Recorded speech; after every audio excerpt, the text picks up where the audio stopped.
Hello, everybody, and welcome back. I would like to apologize for last night's episode 9 stream part 1. I had some Windows update issues that seemed to crash my computer. By the time I got my computer back up and running, it was a little late to continue on streaming. So I do apologize for the short 1 hour last night. If you go back and watch, I went and I explained what I did off camera and I shut off my base. I was making some more obsidian and some dark steel so I can make some reinforced obsidian so that I can make a wither killer. So that way I could spawn it, kill it, and hopefully, if at all possible, upgrade my shuriken in the process. So, as you can see here, I did complete 2 more quests. So let's go ahead and collect those.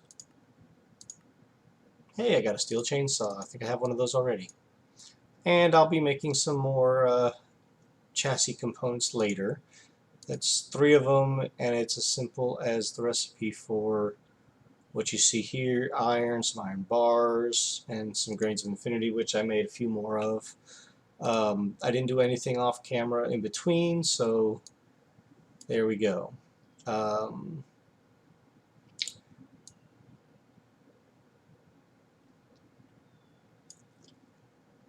What I wanted to get back to was the introduction tab. I wanted to see if there was anything more I can do here to progress. Builders 1 could be helpful down the road, maybe. I need to make a waystone. I need to make a basic automated mob farm. For that, all I need is some raw rats. And then I can do some of these other things, which some of them I've actually made already. So I want to get that going. I do have, funny, I do have a mob grinder already set up, and before I can spawn the wither, I'm going to need to get these little wither skeleton skulls so that I can place it onto the soul sand. Of course you need 3. It says let's hope it doesn't spawn as a champion, and it has these funky numbers. Little do we know that if you played the mod pack long enough, all withers, all ender dragons, and most enemies will actually already spawn as a dragon, as a champion. So that's a little something. But we're progressing shortly, moving along. We still need to venture into the Twilight Forest dimension. That's as simple as just placing a bunch of flowers, which we'll get into that later. We'll need to visit Limbo, which is dying in a void dimension. We're trying to get to the Beneath, so that way we can get some osmium, because that will get our AE system off the ground, even more than it already is. We were currently building up power, made ourselves a nice little lava fabricator, which isn't doing too much. I mean, it is producing power, we are getting power, but as you can see over here, it finally got back up to the million limit of our flux storage network. So we have to be careful about using things, because the more we use them, the more power it's going to drain, and so on and so forth. We're going to need to make a lot more obsidian, so that we can make both dark steel and reinforced obsidian. We're going to need to make one of these molecular assemblers. For that, we're going to need these formation cores and annihilation cores. Same thing for the ME interface, formation cores and annihilation cores. We're going to want to get these entity conveyors, which is going to take some slime, which we started to get some of. Yep, we got our tree going over there. Let's go and harvest this and see if we get more slimes. Hey, we got a few. And I'm impatient, so I'm just going to chop this down too. And we got some more tree saplings, so we can plant ourselves another one. We were using this little 3x3 to make some reinforced obsidian. using either a bucket of water or we have our handy dandy bobble with water. So we're going to let that still build up. We only got one slime though. For now we can put it this way because we're going to need a lot more before we can get that going. I was explaining some of these extra things we got up here. I was actually thinking I have those two brand new rooms set up above and below. What if we were to make some garden cloche down below and get it to start making some resources for us? It's not very efficient, but it certainly can help. Excuse me. So, let's see. Obsidian seed. What do we need for that? That's going to be a tier 3 essence. And of course, we're going to need 4 obsidian for that. The other thing we want to look at is skeleton seed. And for that, we're going to need mob chunks, also tier 3. But this will get us bone meal if we look one of these crop sticks. Yeah, there we go. A skeleton essence, which can then be turned into 8 bones, which will be perfect for an RF Tools crafter. So that way we can make ourselves a lot of bone meal. If not, then we can always use Phytogrow, just the basic one if need be. But we're going to need slag or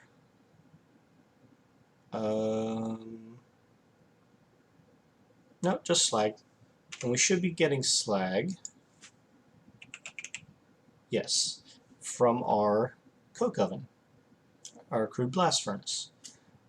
It's a byproduct of turning iron into steel.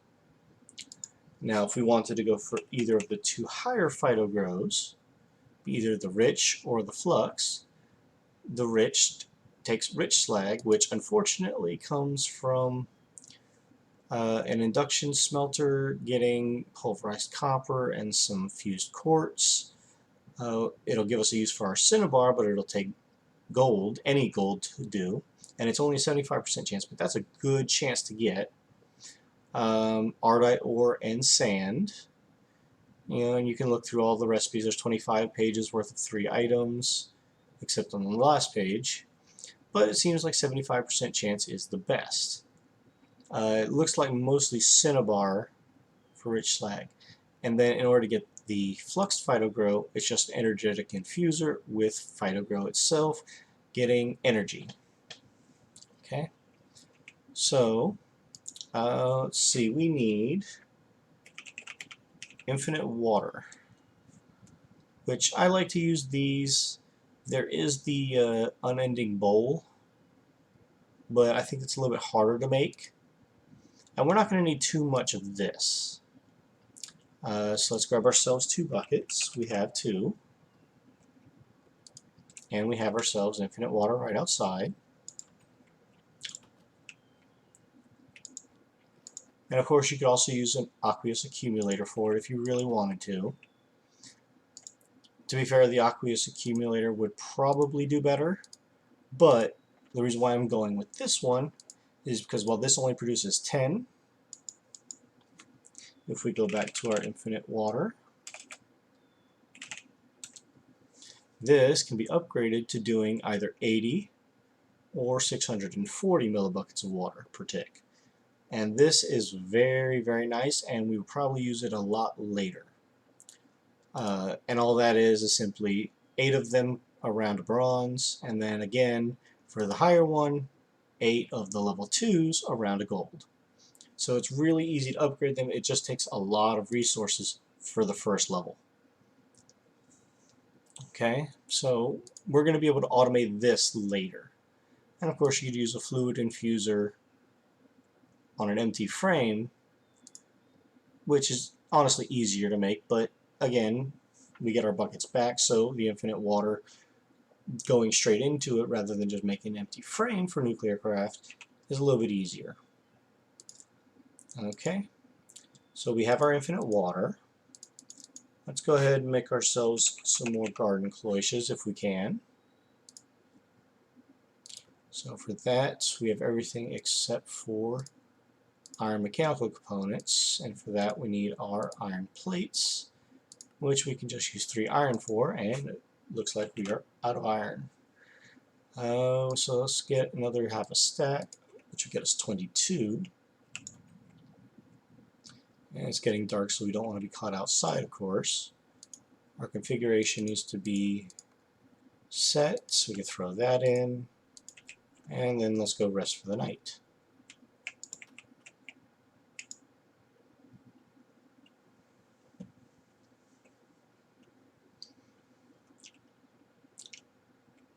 Okay.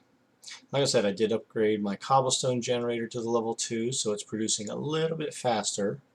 And I could probably upgrade, either the servo or the pipe for, making money faster. And same thing could go for the cheese, but honestly we don't need to. But now while we're waiting on the water, or excuse me, the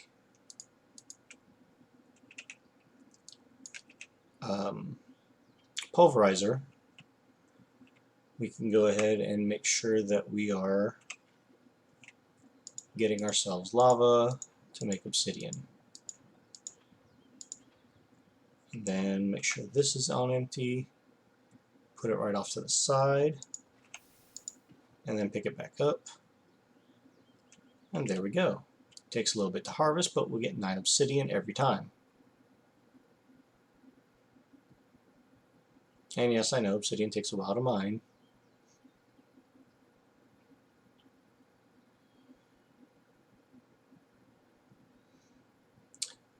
I'm thinking one of the first things that I'm going to try to plant, though, however, is going to be the iron seed, so that way we can start getting a little bit better material for doing other things, because honestly we're running low.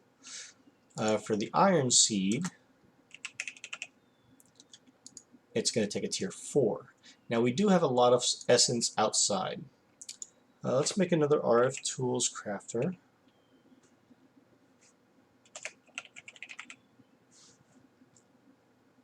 This time we're going to make a tier 3, however. Now maybe we can get away with a tier 2. We need crafting tables, so we need 2 of them. We need to make sure we have redstone torches. We need at least 2 of them. And then we're going to need the machine frame, which is that. And we are missing the iron. So I'm definitely thinking that iron seeds are the first thing that we need to get after this gets going. And yes, we have had a few creeper intruders as of late coming in from someplace. But as you can see, we got our iron, and then we got some pulverized nickel to go with it, and then some more pulverized iron. So that's kind of cool.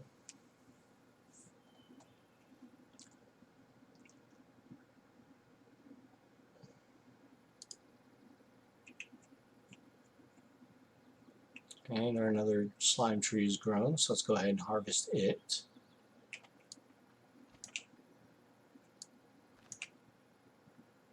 And it takes a while to get slime, it does, until you can get better methods of getting slime.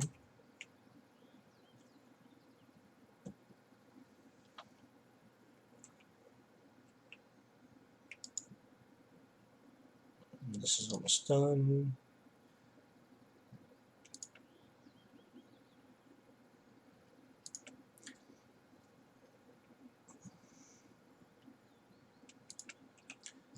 And what we're going to also do after we eat some food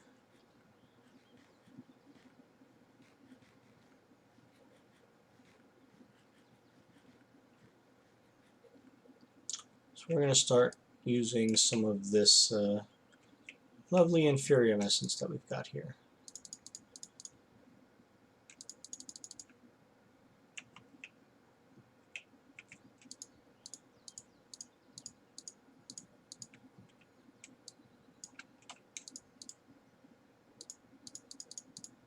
not letting me take it out. Why?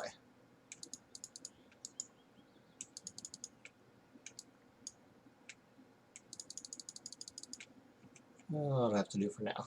We'll come back and get more. At least it's there, right? So let's go ahead and put all this away. Let's get our RF Tools Crafter going. Now we want to make at least a tier 2, but at least for now a tier 1 can work.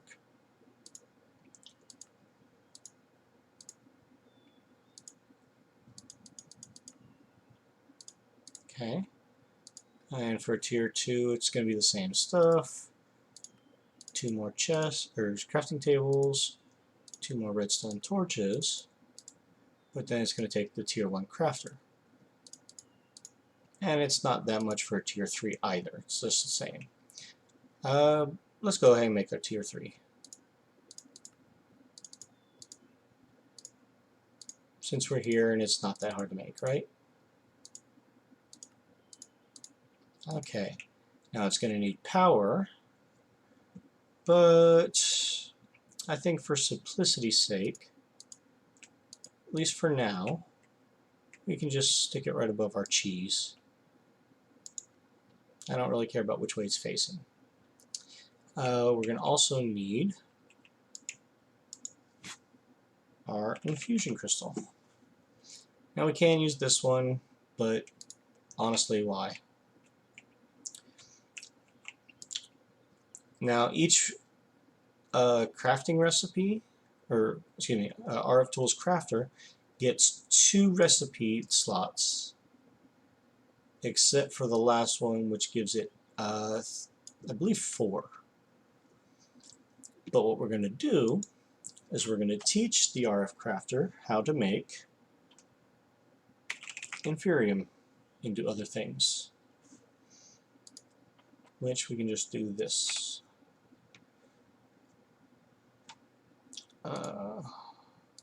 This way. So we're going to do this, or we're going to change it to this recipe.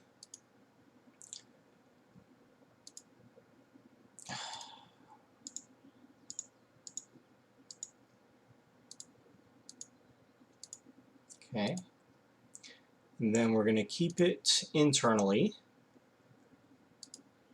to turn it into Prudentium. So we're going to go ahead and throw in our crystal, throw in a stack.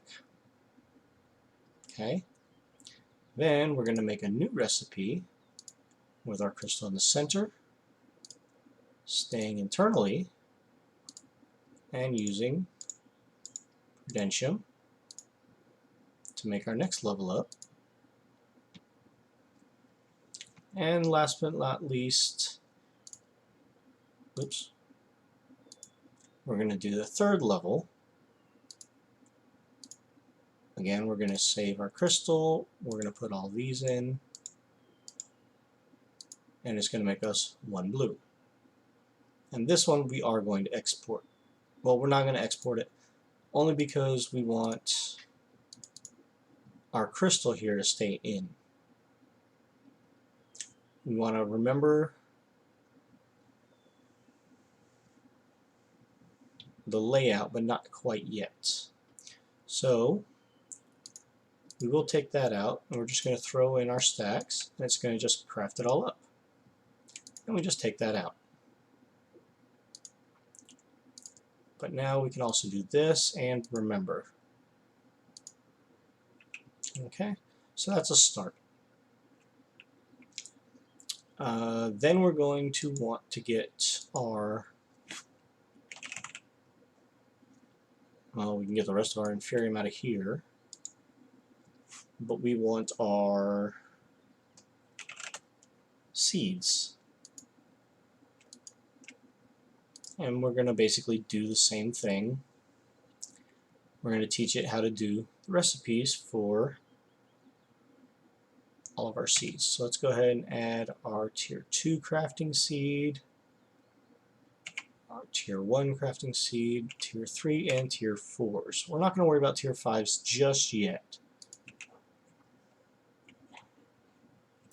And we're going to also need one more.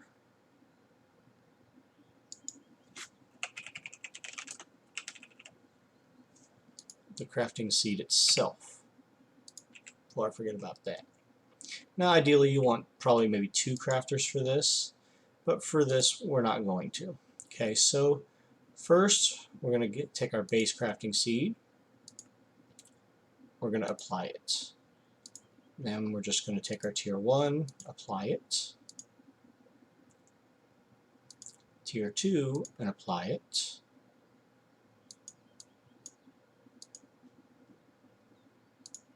Assuming I can do this right.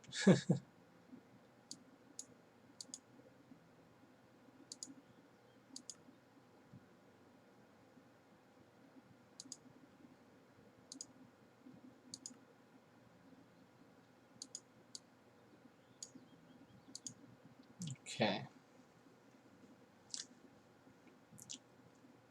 And we're going to do a tier 3. And apply it. Now I'm purposely not putting these into the inputs.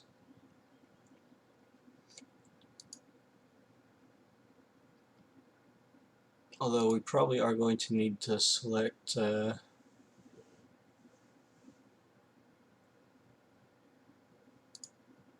it already did it for me. Okay.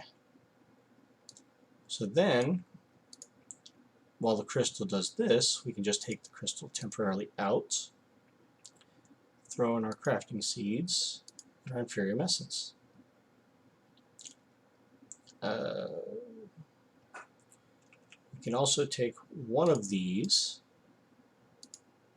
turn it into 4, take one of these, turn it into 4. We'll actually do it with 2 of them.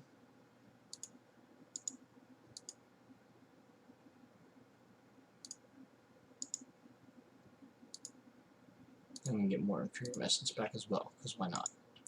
Now we should be able to throw all these in. And we're going to need some seeds and some prosperity shards.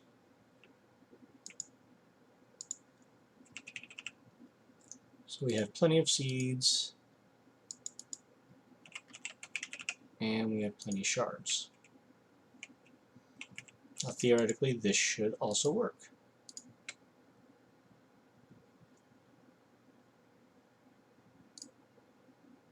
So we're going to keep one tier 2, we're going to keep one tier 1,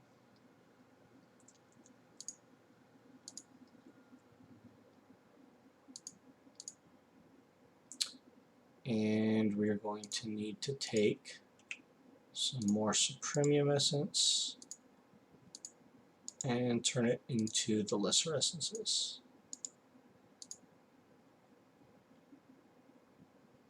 No, we don't need that one.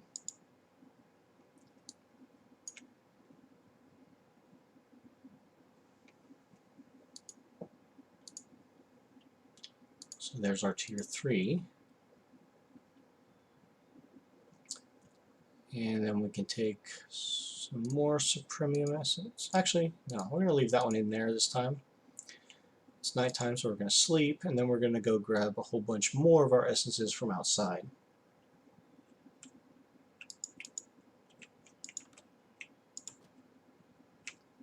Because why have all this building up if we're not going to use it, right?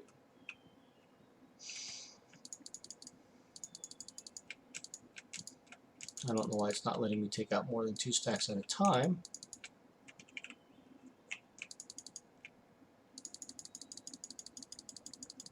It lets me left click just fine though.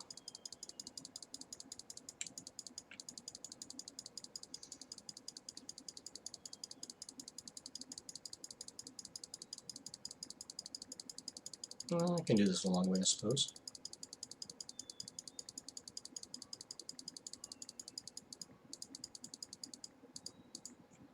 Okay. Now,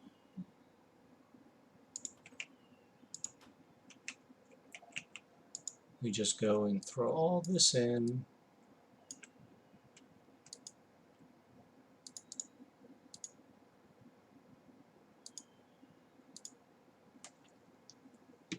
and throw in our crystal to get some of the higher tier gems, or excuse me, essences. Take it out again.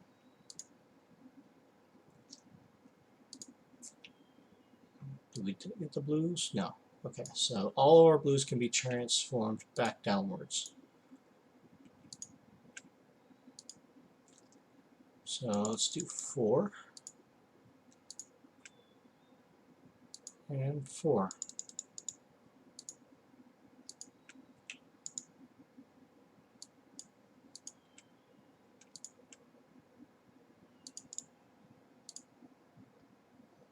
Okay, so now we have multiple tier 3s, and if we wanted to, we can get multiple tier 1s. Let's go ahead and get a second one, and we can take 1 and make ourselves another tier 2. So we have multiple copies of it, and we can always, rearrange that and make it whatever we want. So now that we have tiers 1, 2, and 3, we can go ahead and start making some of these other ones. We can take these away. Probably should have left the tier 4, but anyway. Now then, we want iron seeds, right? Now unfortunately that one is a tier 4. So we are going to need 4 Supermium essence for that one. And we don't have that.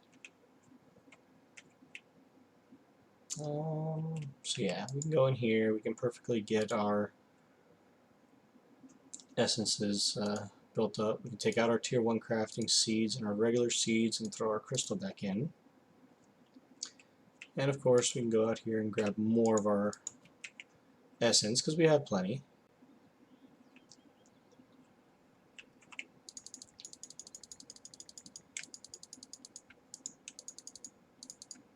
We can do 128 at a time, I suppose. There's no harm in that. It's a little annoying, but I don't know why it's not letting me take out more than that at a time. But we need 4 blues, so that means we need at least 1 more stack.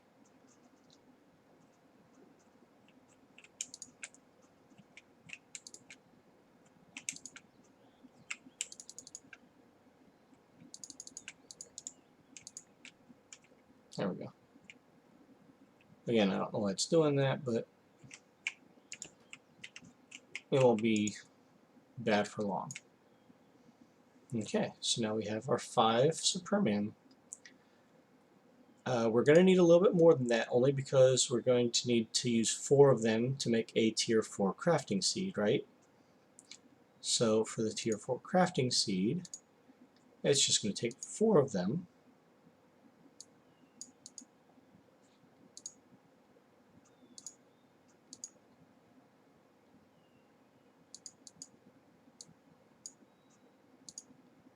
Come on.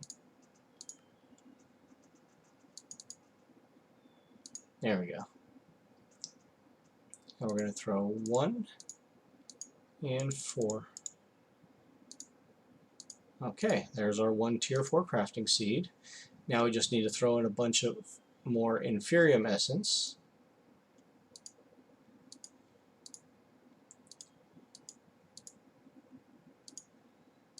So that way we can get some 4 more for making our iron seed.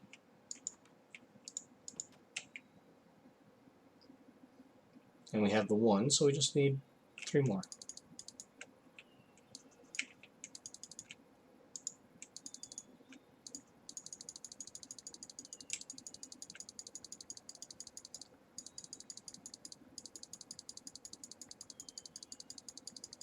Now I don't know why this is bugging out, but I'll figure it out. Or I'll just stop using it altogether. But it is handy for doing things like auto crafting when you need it. So we're just going to make a whole bunch of blues. That's exactly how much we need. And there we go. We can now make our iron seeds. Boom. take that off our list. And we also now have enough for our garden cloche.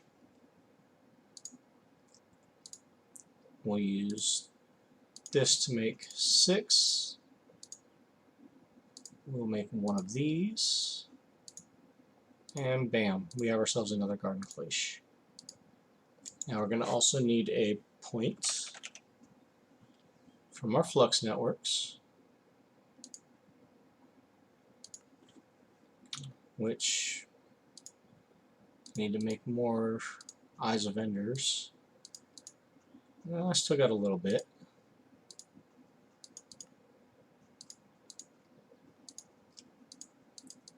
Okay. And we're going to go and make this down below, I think. No, wait, before we go down there, we are going to need some more things. We're going to need some flux cabling. For now, leadstone flux will do. And fluid ducts. Regular fluid ducts will do. And I think that's all for now. Let's just go ahead and get this started.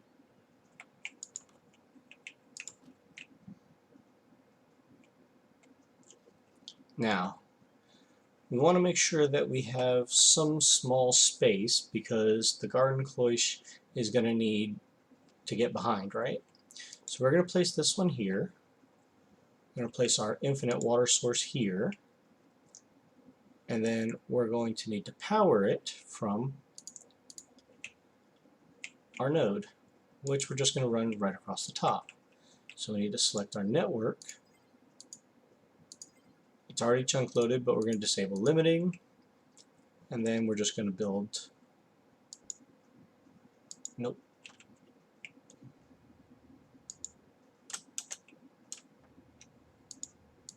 that way. Okay, so now if we look at our handy dandy cloche, it's got power. Yes, I know sometimes it gets messed up doing that. And then to give it water, we're just going to build fluid ducts all across this back wall here. And eventually we're going to fill this whole side up with nothing but garden cloches, right? And likewise our leadstone flux ducts can also extend. Now, we're going to put our iron seeds in first. But we're going to need one last thing, which I don't have to go back up for. I just need my dank mill.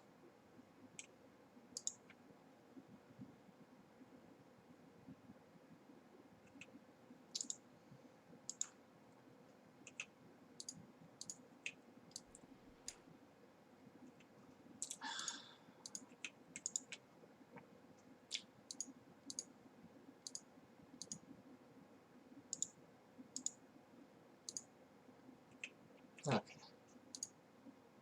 It's a little tricky. And there we go. It will infinitely produce iron essence in this little output spot here. Now we are going to eventually make it so that either phytogrow or bone meal is going to be produced and autofill the bottom slot here. Hey there, Adam. Welcome to the stream. And we're also going to make a couple output storages where this essence can all get stored in later. In the meantime, if we really wanted to, which I think is going to be better for now, is we're going to use another Java barrel. Now we have a whole bunch of blank barrels. We're going to need an infinite capacity, which we should have plenty of. And then we're going to need the barrel itself.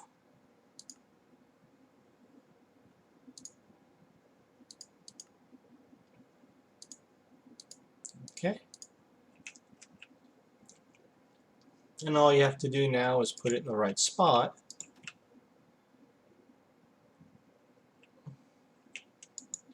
like so. And it has an infinite capacity now. Okay, and we'll trade that out later, but we want to get our iron essence going. And then we want to change this to locked and always display. We don't want the bar, and then as we shift, it'll show us the true numbers once it gets more than a stack in there. And you know what, just for right now, let's go ahead and time it a bottle at once. Now you don't use the bottom, you don't use the top. You do it right here on the center. Or wait, no, I'm sorry. You do it on the bottom. There you go. Not the middle, not the top, the bottom. As you can see, it's growing pretty steadily and quick. And we can take that off. And let's get our knowledge out of here. And then all of these can go back into our system for later use. But now we're getting some iron essence. So now we don't have to go hunting for it.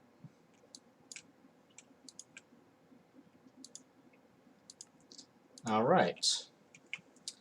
Now we do have some other seeds. We have our nether quartz, our redstone, our certus quartz, and our fluix.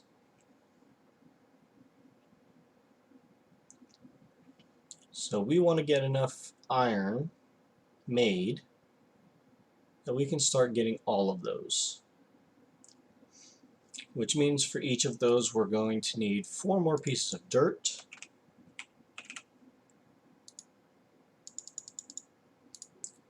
and more yellow barrels for each one of them. So we're going to make 4 more barrels.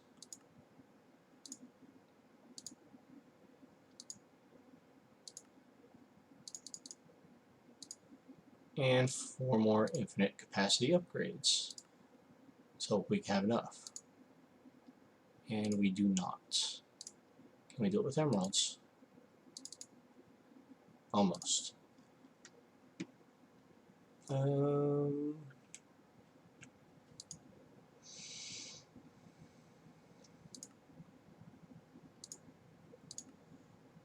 missing 1 emerald. Phooey. Okay, well we can get this started now.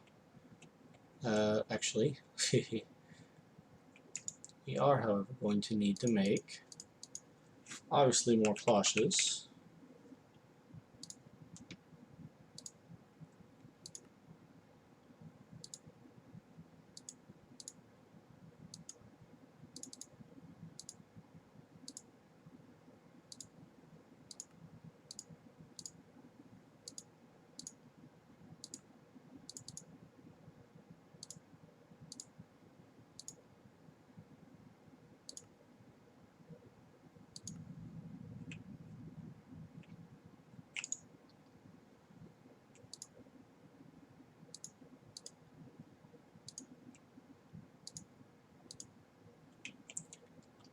And while it's not much, it's just to get us started, right?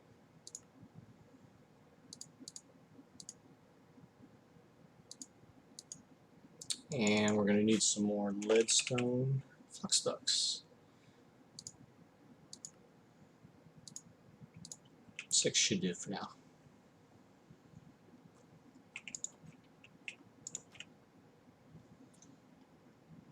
So just like before, we're going to take our flux ducts and our cloches, and we're just going to extend it all the way down. Because like I said, we're going to eventually make this go all the way to the end.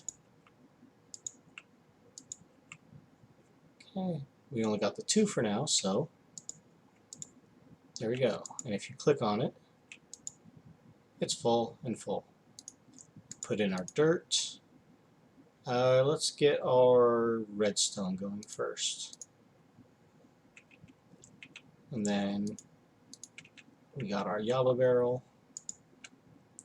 with an infinity upgrade on it.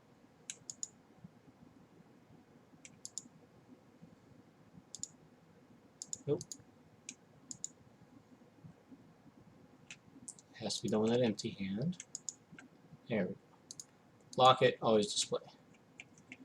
And likewise here, shift click, right click, empty hand,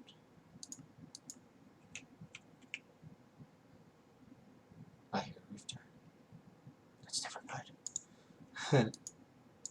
Alright, and with this one we're going to get our nether quartz going. And we'll get the others later.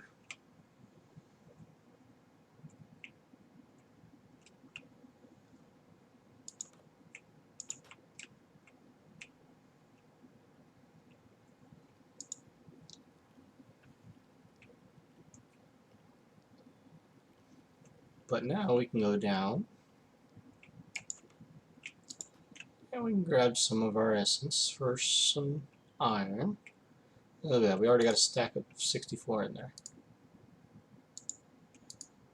There we go.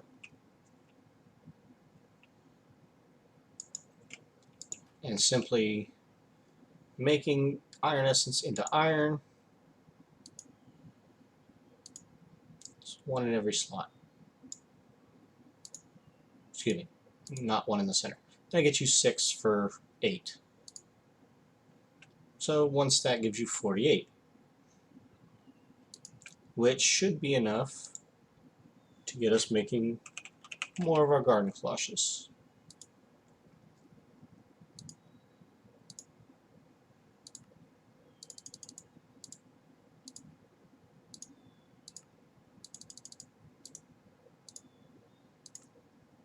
And we only need 2 for now.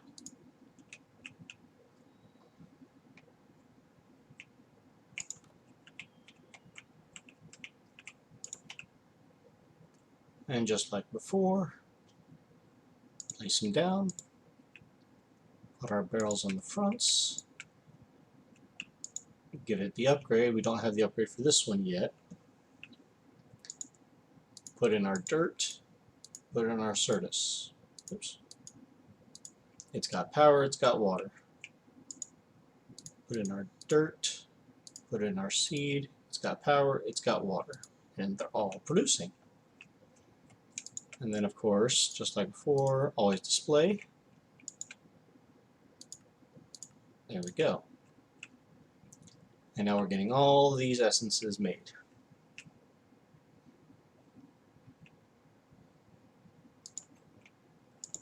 So that is our production start for now. Now in order to get some of the others, if we go into our quest log here under the unlockables, in order to get the blaze seeds, the gold seeds, and the diamond seeds, we need to complete different chapters from the rest of the questing. However, it doesn't say anything about emeralds. So I'm thinking we're going to make one more garden cloche, put it there at the end, and do emeralds. So what does it take for an emerald seed?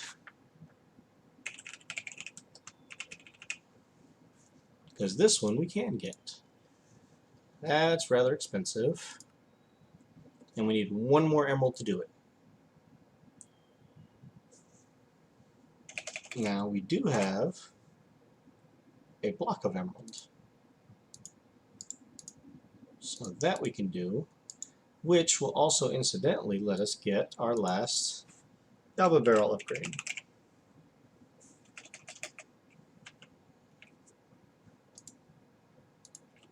There we go. Last one. Okay then. So now we don't have to worry about any of our garden cloches down there so far backing up. Because the garden cloche is only going to produce one thing. So might as well make it infinite, right? And now we can add one more cloche here, which is going to be our emerald seeds.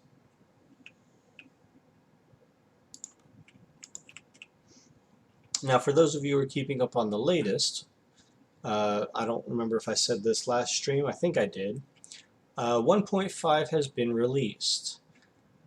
After today's episode, before I stream episode 10, since this is episode 9 part 2, I will be upgrading both my server and my client to 1.5, making sure that the changes that I've made here stay over there. Um,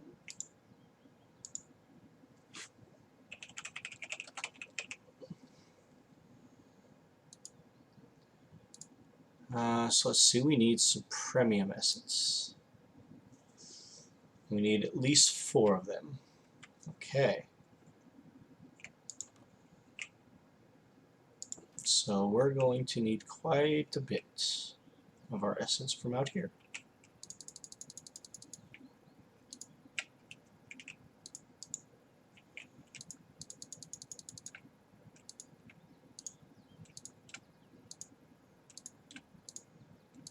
Okay, I don't know why, but this at least is working.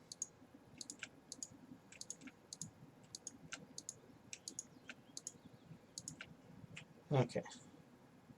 How much do we still have in there? Oops.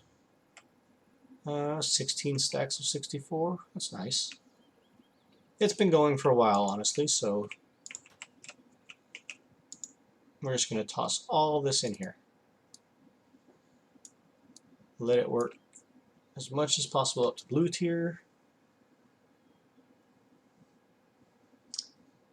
And I think we're 4 short. So let's go get another 2 stacks from out here.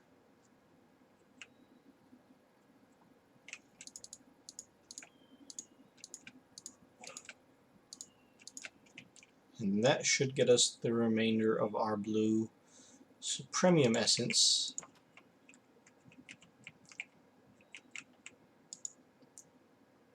Superium Essence, excuse me.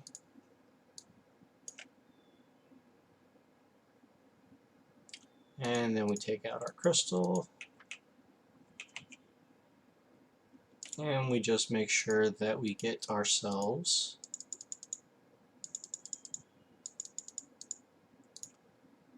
four of our Supremium Essence. And this guy can go back into the crafter. We're going to actually need 4 more, aren't we? Because we're going to need a tier 4, or excuse me, a tier 5 seed.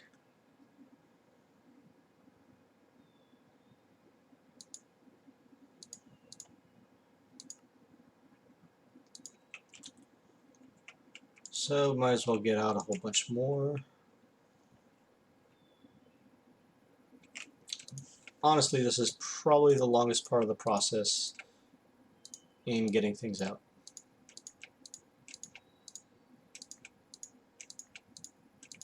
Especially because of this glitch. You're supposed to be able to just hold shift and then, you know, click little by little.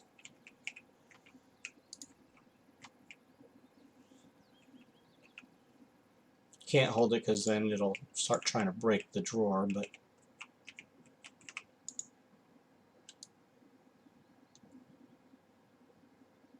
okay then.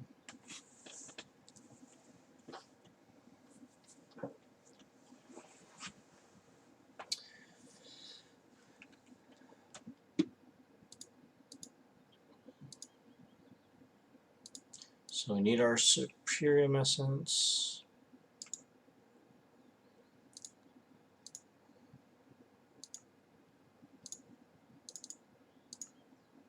That's going to get us a tier 4 crafting seed. And then our tier 5 crafting seed. But in order to get this, we're going to need 4 more of those essences. So we're going to have to wait a little bit longer for the emerald seeds, but not by much. So this can honestly just go in there for now.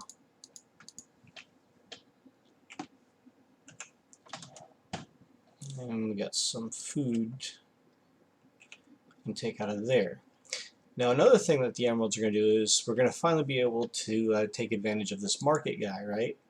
Because for 1 emerald, we can get any one of the seeds that he has. He's got seeds, saplings, and just plain out bone meal. Now we're eventually not going to need the bone meal, and the saplings can wait as well, but at least the seeds there's only one missing from here, and that's a juniper seed.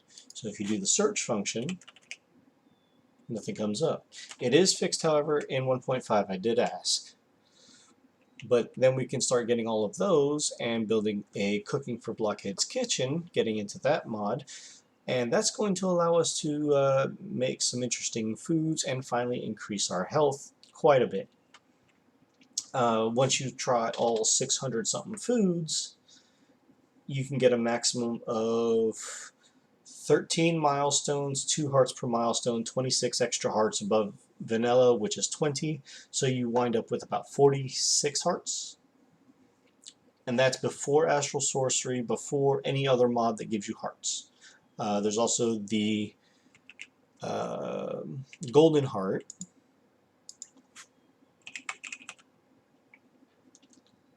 which is here, which gives regeneration when equipped for all your equipment. That's not what I'm looking for. Heart containers from Cyclic. We only have a few of those pieces. And we don't want an empty heart container. Well, we're going to eventually want it because we're going to want to eat it, but we don't need the broken heart.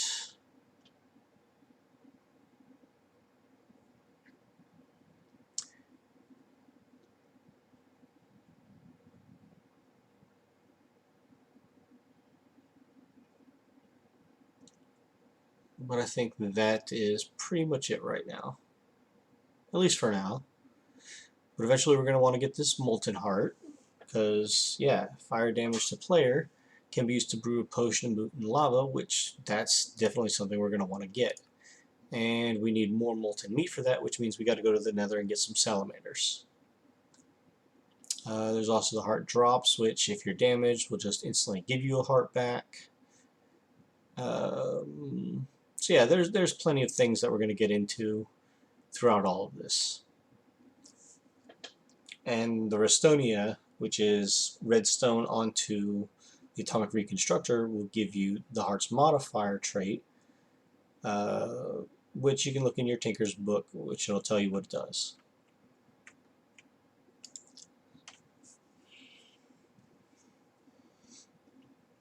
So let's go check on our progress down below real quick, see what we got there.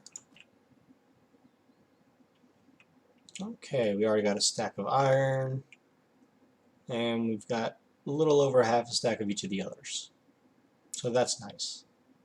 And as I was showing or talking about before, when you're looking at them and holding shift, if it's over a stack, it'll just show you the actual number.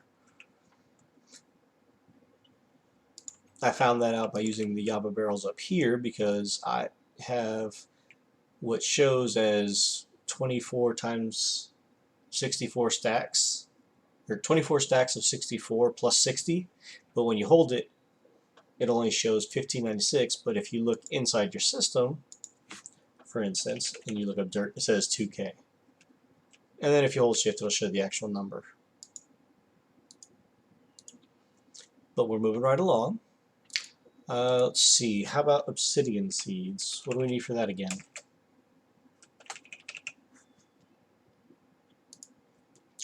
We only need tier 3s. So we can go ahead and come in here and take these. Actually, we don't even need to take those out.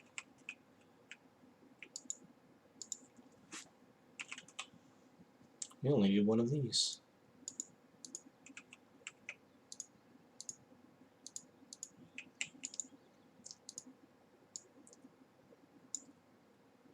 Bingo. And how about another cloche? We need more vacuum tubes, which we need nickel plates, glass, redstone, and copper. So let's get some nickel plates.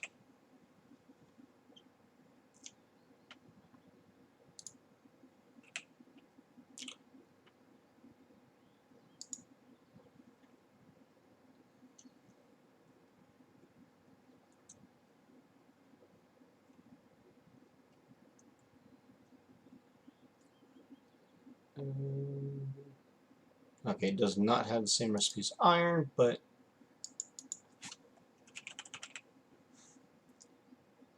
I don't know why torches are in there, but okay.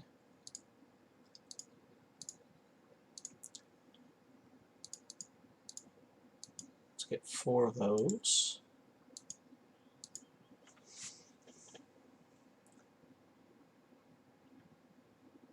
What was the other thing that we needed? Redstone, glass, nickel plates, and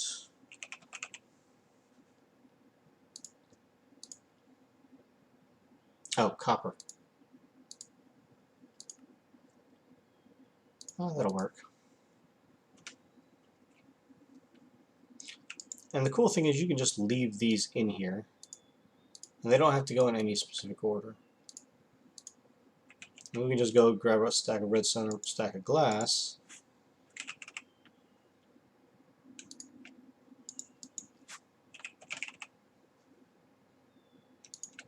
and just leave them in here.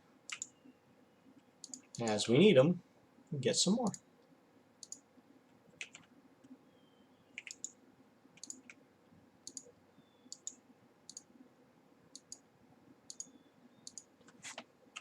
Okay, so we need at least one more.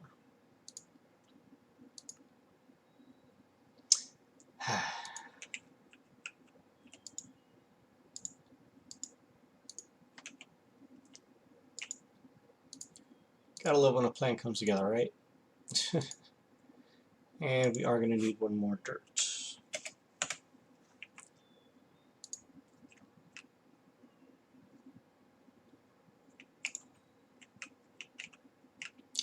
So what do you think of my playthrough so far, Adam?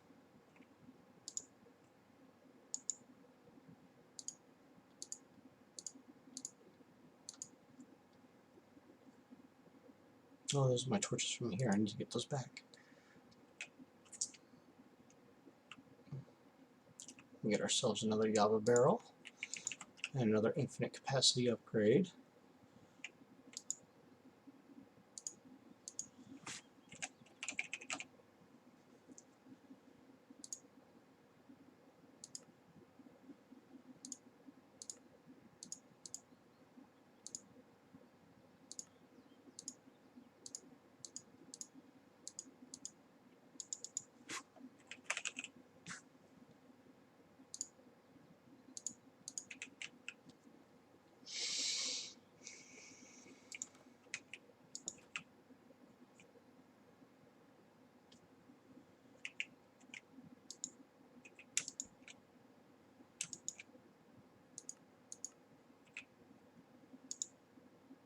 Okay then. Now we're getting some real resources produced.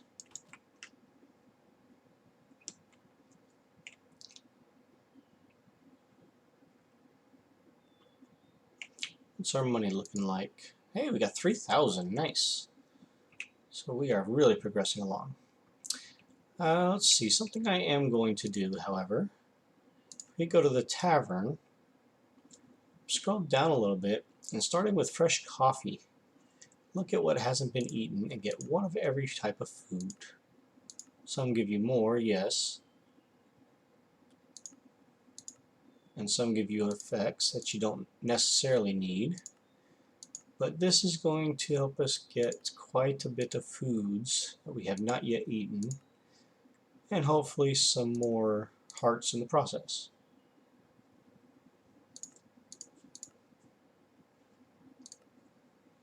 No, we don't need fresh milk. Okay, well, that's it. So it was a little bit of food wasted, right? Or excuse me, money wasted. And not by much, because all in all, we still have 3,100, so it was about maybe close to 300 worth of gold. And look at all this food that you get. It's quite nice. But what we're going to do is we're going to come over here to our system, clear this out, clear that out, keep one of everything, put the rest in storage for now.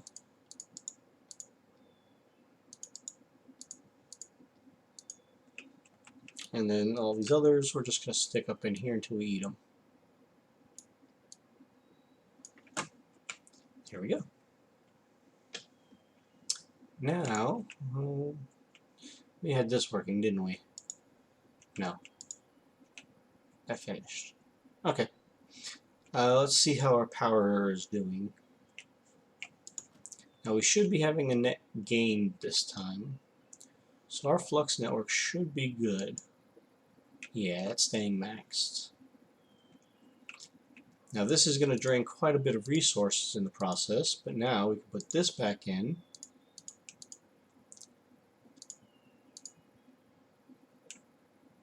And that's maxed. Now that'll take up a good chunk of power though. As you can see, this is now half full, but we're getting a positive 2,800. So we're producing a little over 2,000 now. And I promise soon we will get some ethylene generators set up and going for power, so that way we can get quite a bit more going on. And if you also notice, in digging out my base here, there's 4 squares of roof and flooring. So we've got a good bit of room if you want to dig up or down for cabling. That's just for here. If we go down, I think there's a little bit less down. And eventually I'm going to change all of this to smooth stone too. But we have, this is the floor, so 1, 2, 3, and 4 also. So we're doing good. Look at that, beautiful resources.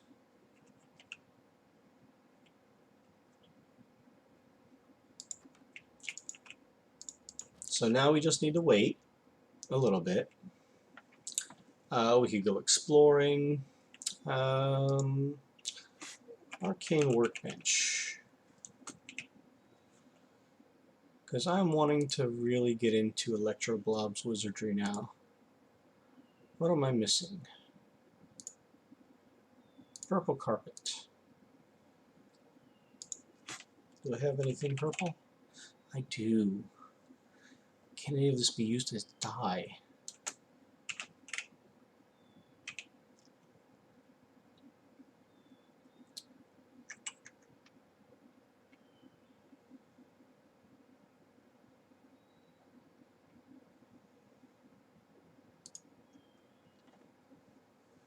Red and blue, huh? Yeah, I can get some purple. Let's get 2 more. And do we have any carpet? No. How about wool? We should have plenty of wool, right? Yeah. And I believe we just take that and our purple dye. Yeah.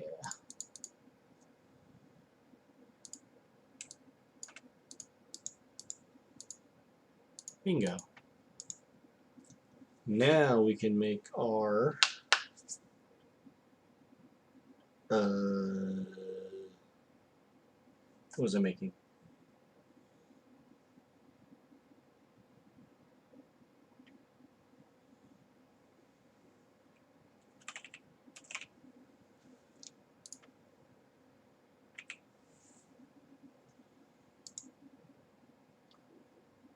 Oh, yes, our arcane workbench. Haha.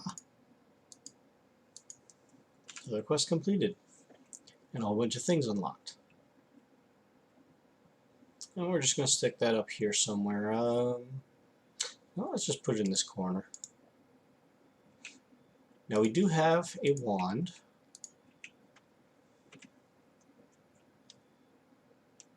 So let's go ahead and pull that out. Magic wand.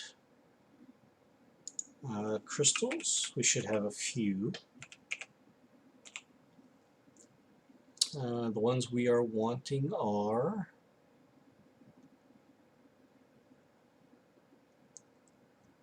not here. Oh, there they are, magic crystals. And then we want our books.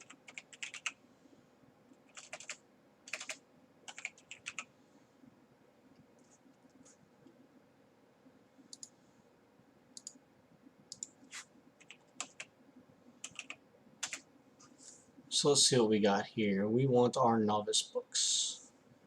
So we're going to pull this out, pull this out. We want only our novice spells, right? At least for now.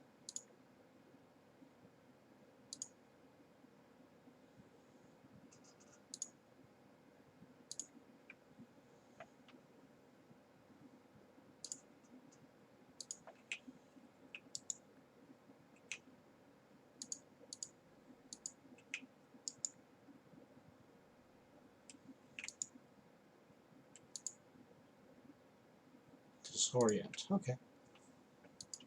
Now eventually I'm going to take all these books and separate them out into bookshelves of spells that I know and don't know. Now there's two ways that you can do this. Either A, you can just put them into the wand, try them, and hope that you can learn it.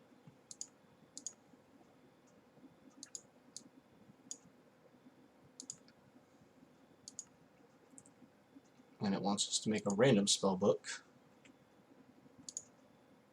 It wants us to make a medium mana flask, and we also need to make a trade with a wizard, which will come later. So let's go make a spell book real quick since it wants us to.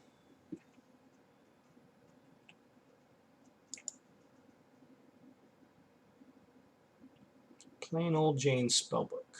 Where is it?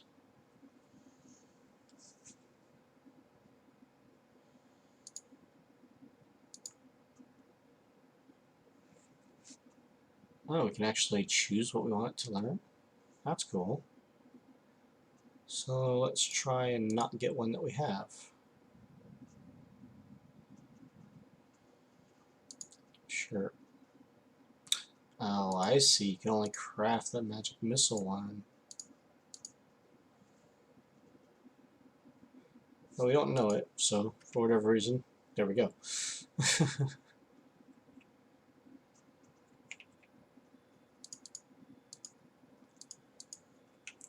Alright, so now what you do is you take your magic crystals, stick them there, stick your wand in the center, and then you get all these 5 slots.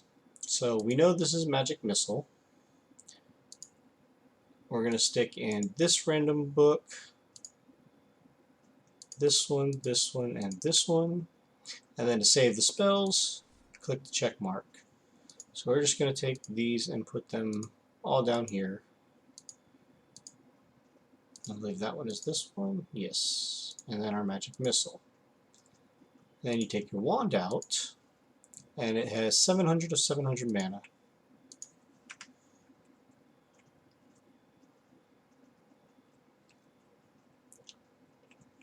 Okay, we're going to store this one away. Let's make a shelf. Bookshelf.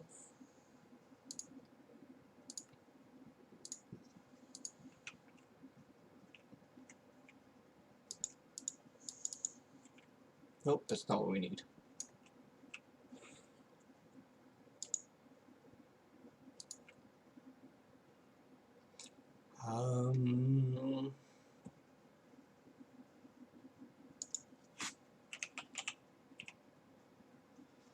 These are what we need.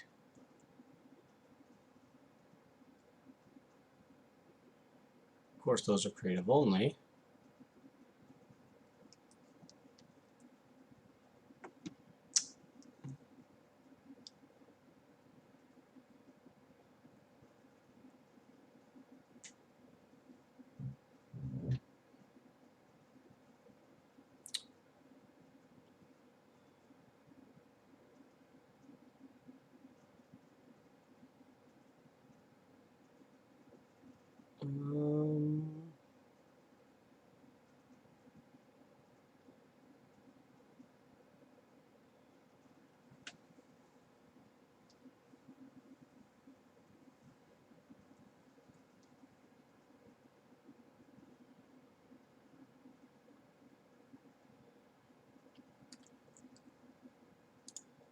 There.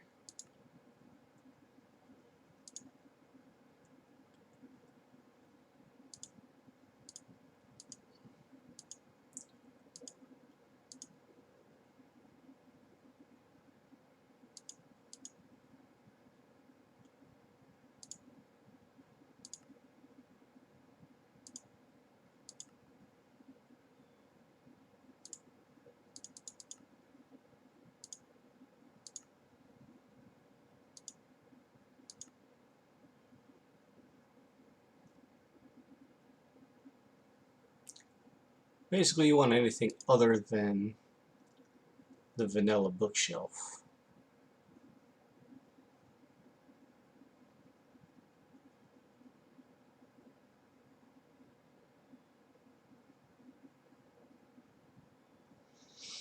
I don't remember which one it is I built, but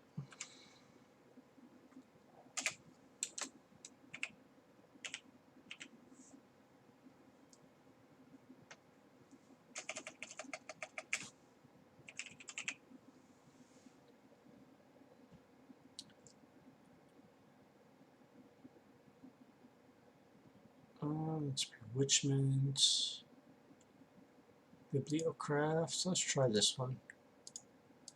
Maybe that'll work.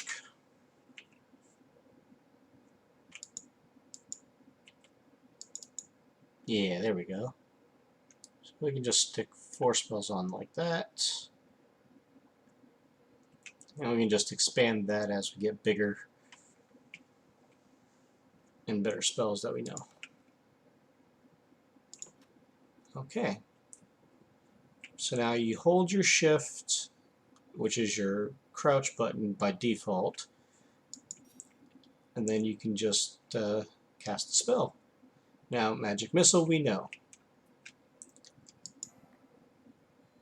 All of your armor falls off. If you don't do it on the right way, hey, I got Ward. There you go. That's exactly how you do it. Smoke Bomb. Thunderbolt. That's a pretty good one, actually. And the last one.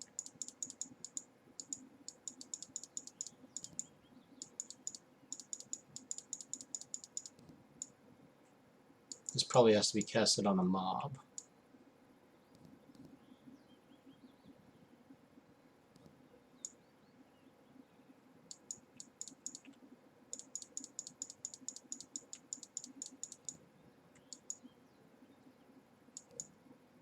Let's go see if we can find something to cast it on, shall we?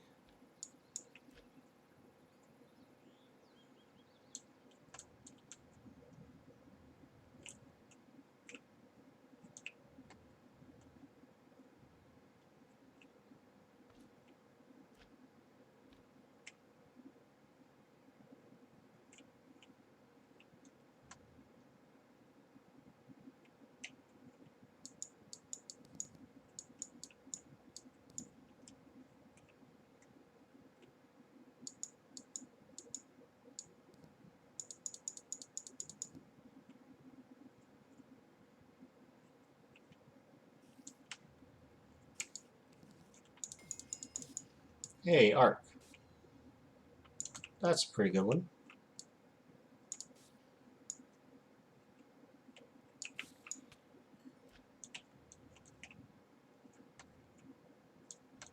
Okay, then. That looks sulfur. Let's get that over here, right?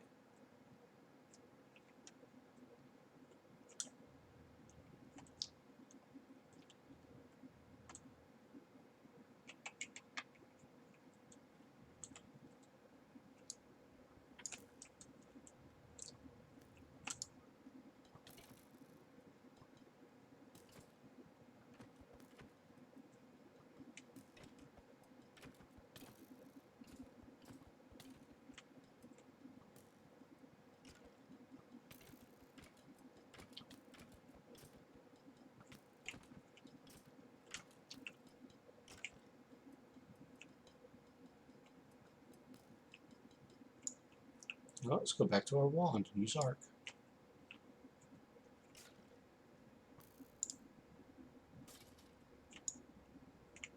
That worked out. Spells are really powerful. Even the low-level spells are pretty powerful, just so you know.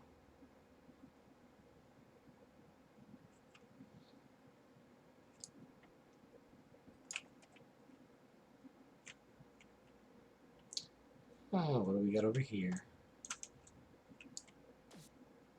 Treasure Slime.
Okay.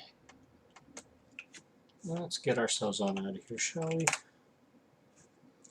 So we learned some pretty decent spells for the 4 extra books that we put in. Got some intestines. Hey, we got some ink sacs out of it. Nice. Need to deposit all this. Oops. Didn't want to deposit that book.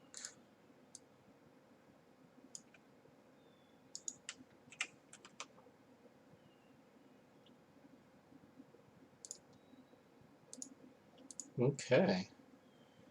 And these fishing rods we can just burn. Also what we want to do, these out of our inventory, and go into our foods here. Let's go ahead and eat some, shall we?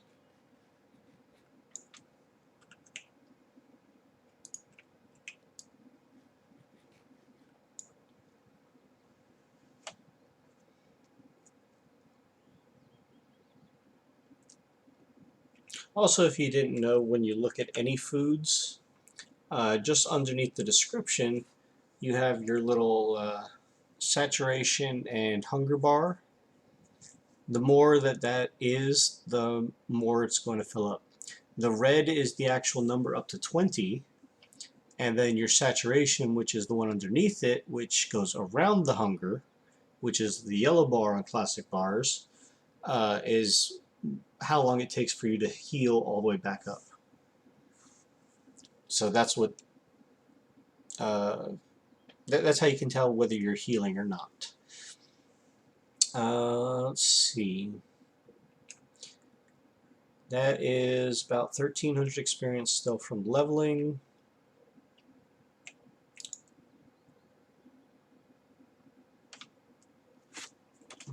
Let's go ahead and make some more shelves, because, yeah, we're going to need a few.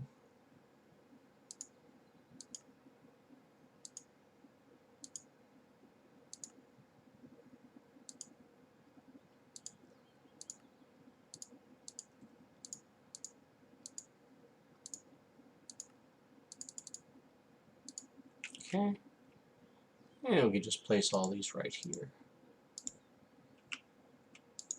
And every time we learn spells, you just put them right in here. And they stack. Now, as for these 3 spells, we don't know what they are. Oops.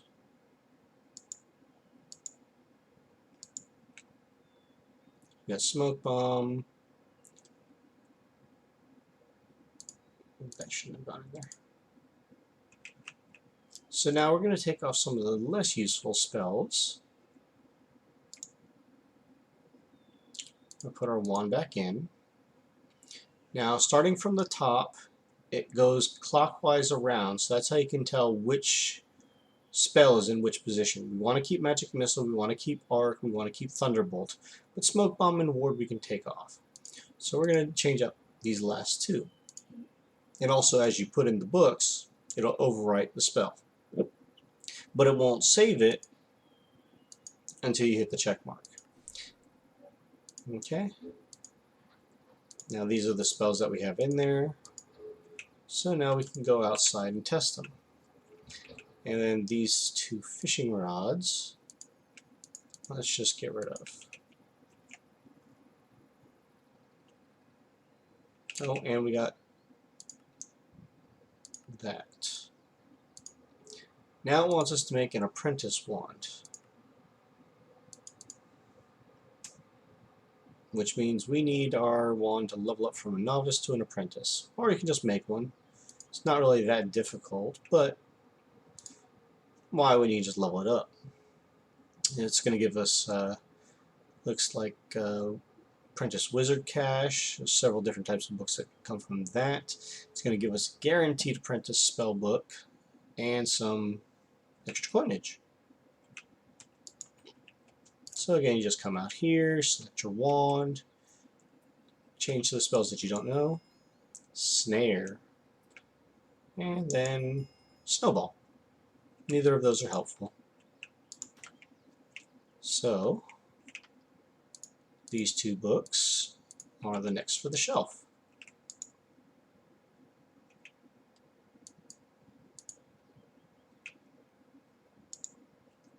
And then this last book we can put on for one of them. Probably replace Snowball because Snare at least has an effect. Okay, last spell.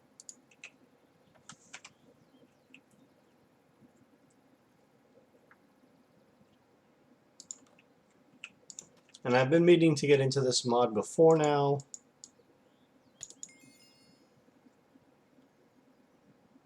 Okay, that was weird. It damaged me and then I learned heal. Okay then, that I will keep on the wand because that can be quite useful. Or, I don't need to go up there. I just need to take the heal book and put it down here. And eventually I'll, make this a neater library somewhere else. I gotta remember which bookshelf it is that allows you to store like 16 books onto it. Let's see. I did start fortifying my shovel. It's got 3 modifiers. I can make the last 2. I think it needs. And that'll make it unbreakable. I don't remember how many I put on there so far. And then I can start doing all 5 on my axe just by adding paper somewhere. But I'm not using it that much, so. Oops. Alright. Can't sleep, so let's go check on our progress down below.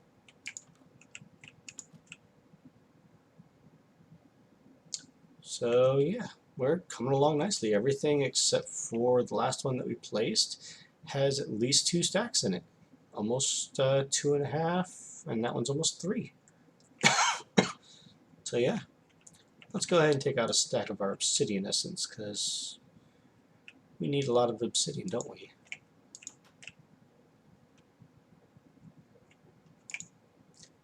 And rather than doing the lava method out front, we can just do this.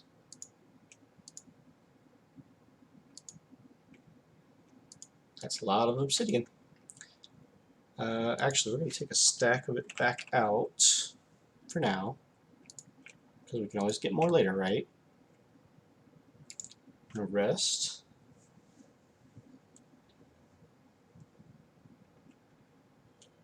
And then we're going to go out here to our pulverizer, because we need a lot of pulverized obsidian. While that's working, we're going to come over here and collect some more of our sugarcane. Make sure that we stay stocked up on that until we get more growing. Those can also go into a garden cloche, by the way.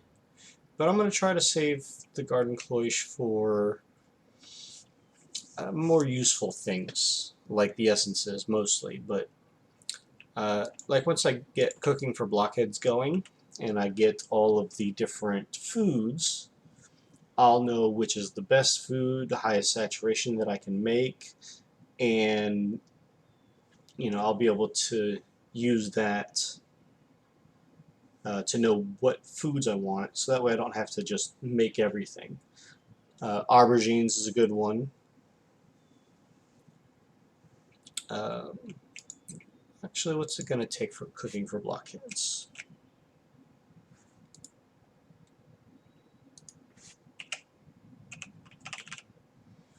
Okay, so first off, you're going to need your book.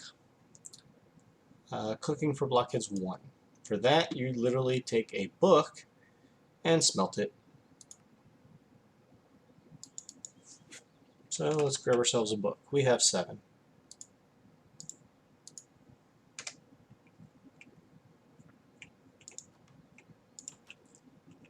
So let's go ahead and put that into here.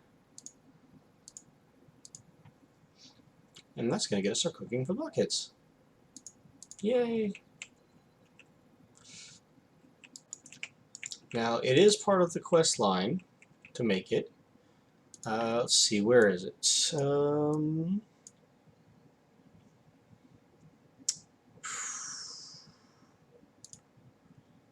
No. Farming and agriculture. Yeah, here we go. First it wants us to make the cooking table, an oven, 2 fridges, and a sink. So let's go see if we can make that.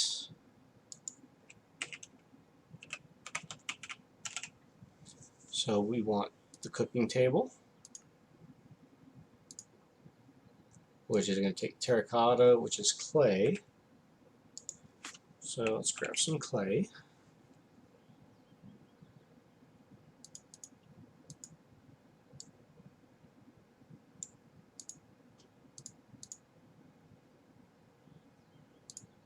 Oh, I always forget that one. Okay, let's go ahead and make that. Again, we're waiting on this to pulverize our obsidian. So we can just do this, and we can take out that pulverized obsidian for now. And that's going to turn in straight terracotta blocks that we need. And we're getting a few extras. So that can go away, that can go away.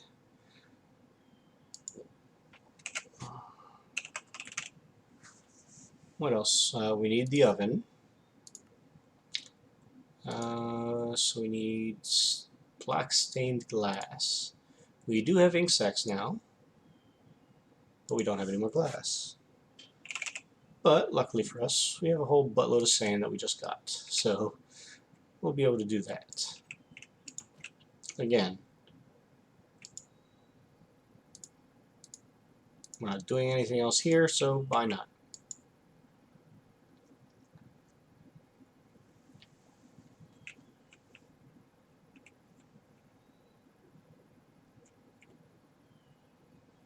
I'm really hoping that I can level this shuriken up soon, rather than later, because I need to get that paper off there so I can actually do some damage. If you saw that skeleton that I just fought, kind of need it. And we can also take our handy dandy dank null tank. Put this back in. Because we no longer need that open, right?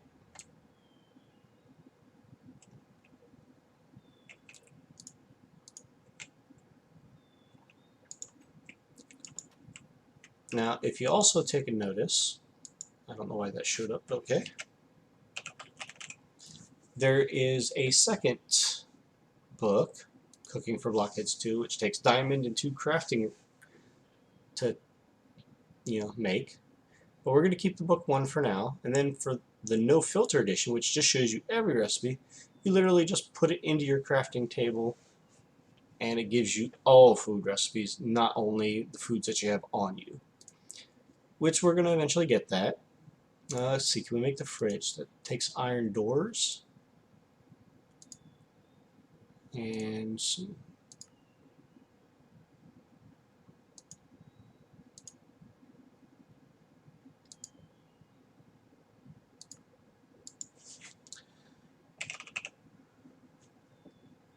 let's grab some of our, let's do oak wood. Let's get 2 stacks. And then let's go ahead and make ourselves a chest or 2, at least 2. How are we doing on our iron? Okay. Still staying up there. We'll need at least 2 iron doors.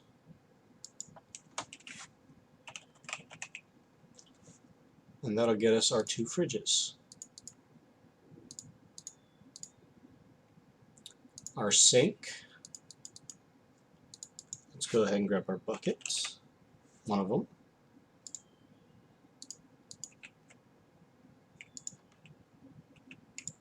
Get ourselves our water.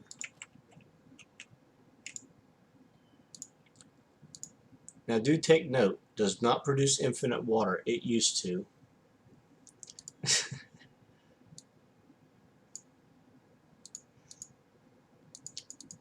Okay. Let's see.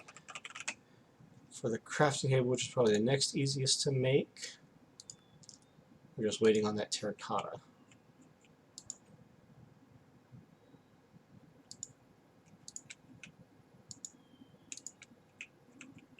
Do I seriously need to make more terracotta?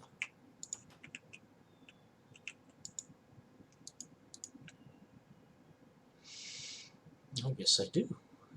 But it's also going to be our Cooking for Blockheads 1 book, I believe, right? Oh no, we need the Cooking for Blockheads 2 book. But we're going to make a second Cooking for Blockheads 1. So let's grab ourselves another book, since we have plenty, right? And then we're going to grab ourselves some more clay. Now here's a little tip and trick. If you have a pattern like that stored, if you take your remote and use the remote storage for it, it does not keep your recipe. So you can have access to everything in your storage without messing up your pattern that you have right here.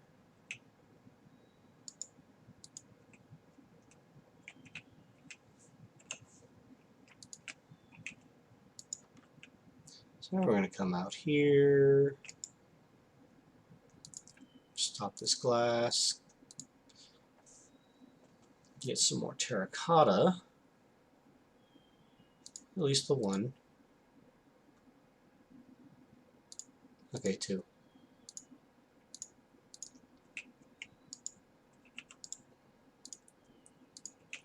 Let's go ahead and put that away.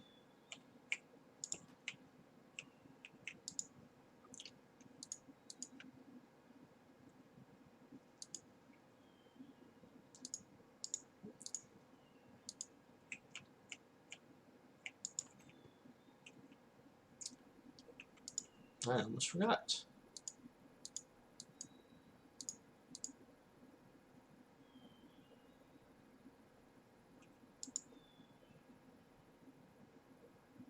What just happened?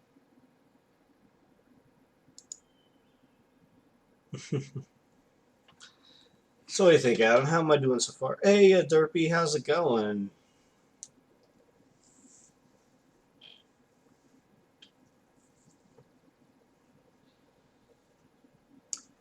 Well, it's an hour and a half into the stream.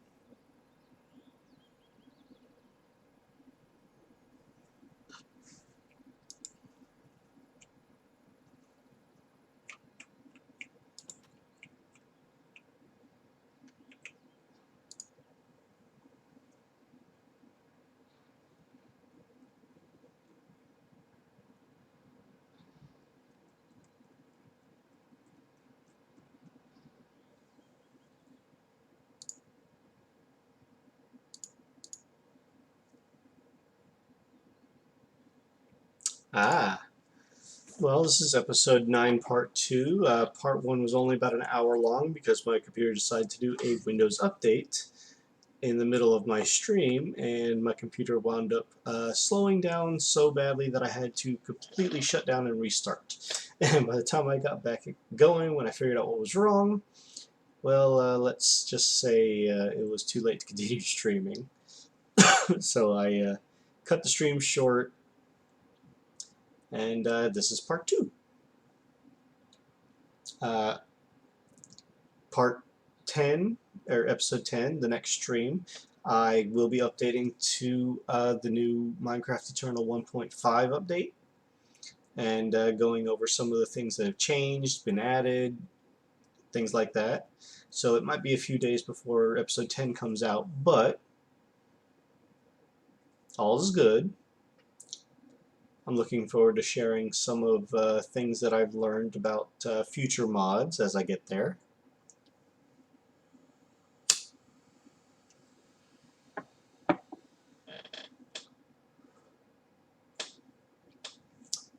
Hey, an hour and a half into the stream before it finally decided to kick me off. That's pretty darn good.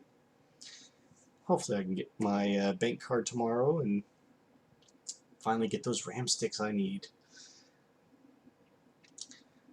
Playing, running a server, and streaming all from the same computer on 16 gigs of RAM with this mod pack is not advised. Make sure you have at least 32 gigs. I would say 24, except If you have dual channel RAM like I have, you're not going to get 24 gig RAM sticks, 24 gigs worth of RAM sticks. So might as well just up it to 32 anyway. Especially if you want to keep things like Discord open, or your web browsers on Google Chrome or whatever browser you use. That's not to mention eventually I can use my server to open it up for other people to come and play, whether I'm streaming or not.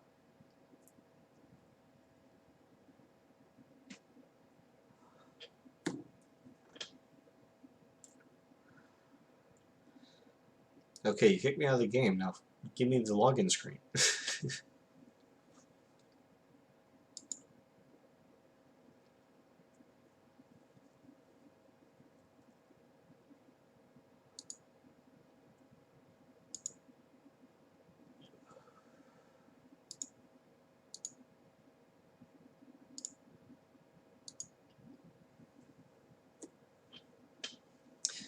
So what do you guys think so far about what I've accomplished in just 10 short episodes of this pack? Because there's a lot of content, and I've only barely scratched the surface.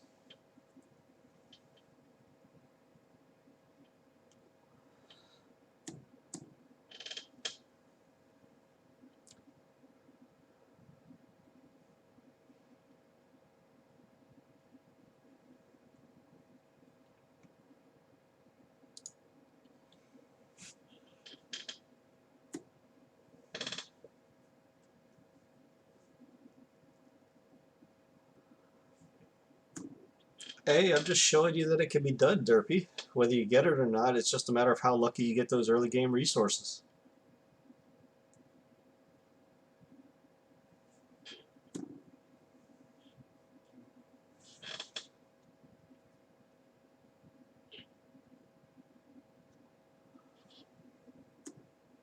It's always nice to have a base of operations to come back to. Die, upgrade, you know, things like that.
It's always hard when you first start out, though. I just got lucky, well, kind of lucky, with that first scarecrow I came across in episode 1. First setting up my base location here.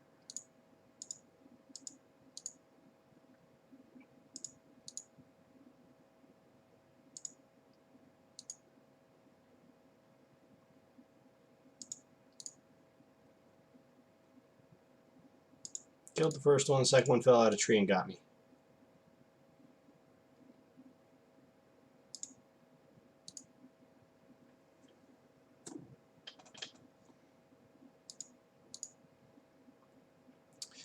But if all goes well, I will have my wither spawner up and running, ready to go. And then hopefully we can get our first wither star and make ourselves another portal.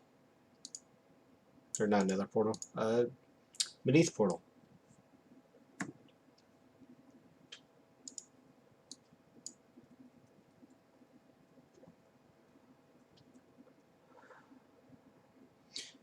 There is something else I want to make though, as soon as I can get back in the game. Shouldn't be too hard to make either.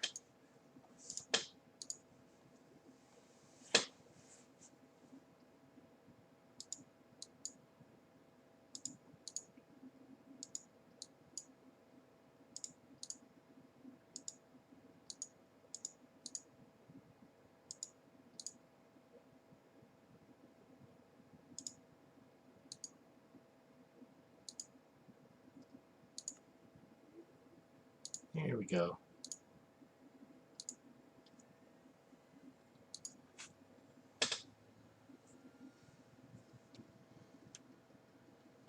Hey, less than 15 minutes. Hey, it's an improvement, right?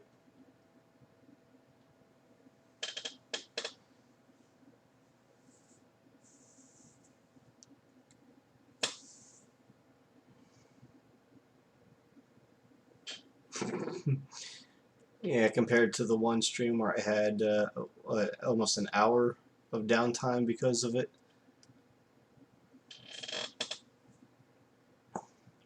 But I want to see if I can make an automatic torch launcher. Or an automatic torch or a torch launcher. Or both.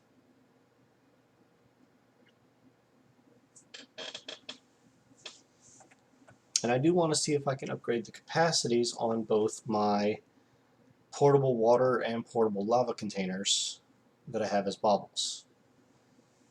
Let's see what I need to upgrade both of those.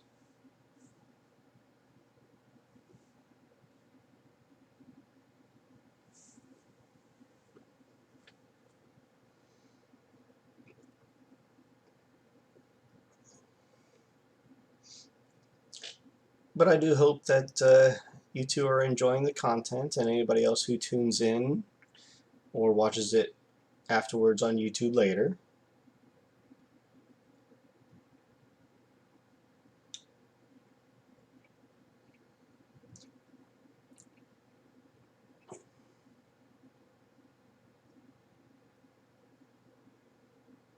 Okay, is everything back up and running?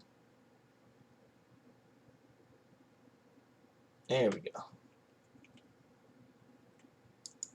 So before I forget, let's go ahead and see if we can make ourselves the torch launcher and the automatic torch. Both will be very helpful coming up. So here's the automatic torch, which takes obsidian and some iron bars. So we can go ahead and make that. That's a bauble. Half-hearted plus % heart. Don't know what that does, but okay. And then the torch launcher. A little bit on the stingy side, but hey, it's nice. Okay then. It's nighttime, so let's go ahead and sleep. I don't know, anytime I log off the game and come back in, it always comes back and it seems to be nighttime.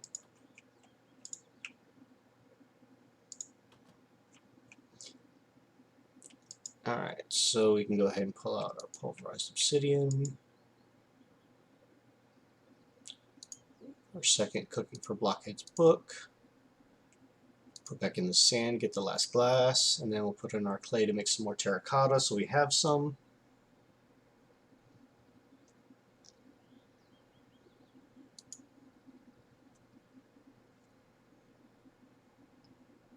I don't think we'll need too much more, but you know, cooking for blockheads requires a good bit.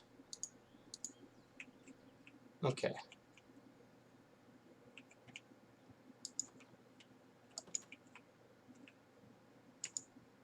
So we're going to take one of our books and turn it into Cooking for Blockheads 2.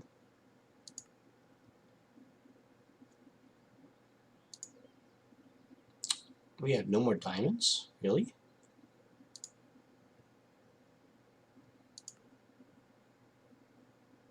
Oh, no, we have diamond blocks. Okay. We'll take one, get some diamonds out of it. We will need to make some more crafting tables.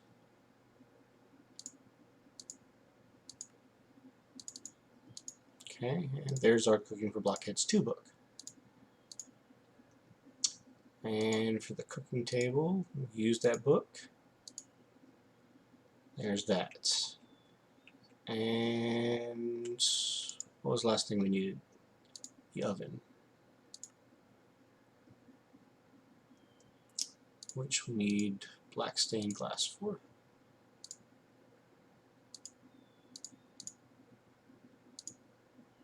And a furnace. Better have enough cobblestone. Okay, and there we go. Quest completed, cooking part 1.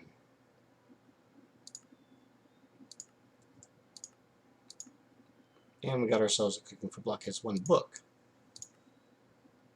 Torch launcher. And we just made one of those. How nice. We have a cow in a jar, so let's just go ahead and pick up the one that we have.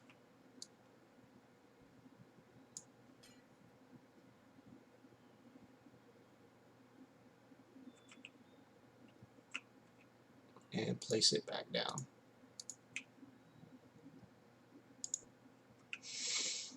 Okay, our glass can go away, that can go away, that can go away. Now that one doesn't have any bonuses, neither does that one. So that one can go and chill out there. It wants us to make some kitchen cabinets.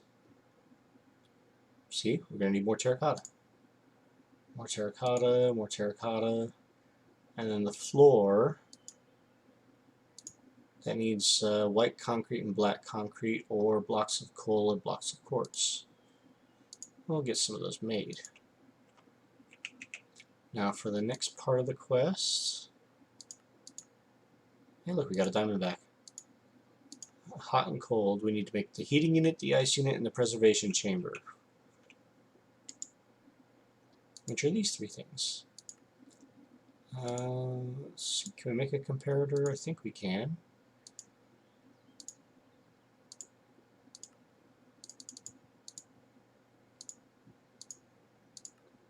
Okay. That's our first one. We have plenty of snowballs, but we'll need to make another comparator.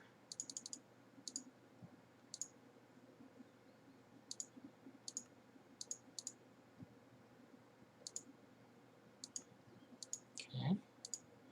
And the last one is the preservation chamber. Yet another comparator. So a total of 9 redstone torches.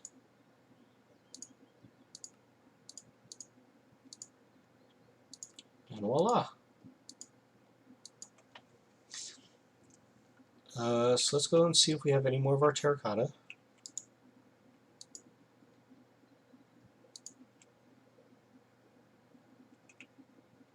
And let's take off what can we take off? We can take off the luck. We don't need negating fall damage anymore. We can put that automatic torch launcher on there. So I don't know what half-hearted means. Oh, we have 40 health now. So this is finished, and we can turn this back on. And then we can take out our terracotta, clear out our inventory. Now I'm going to put the kitchen setup upstairs. I think that would be best, right? So we're going to make ourselves a kitchen counter. Let's get a few more chests.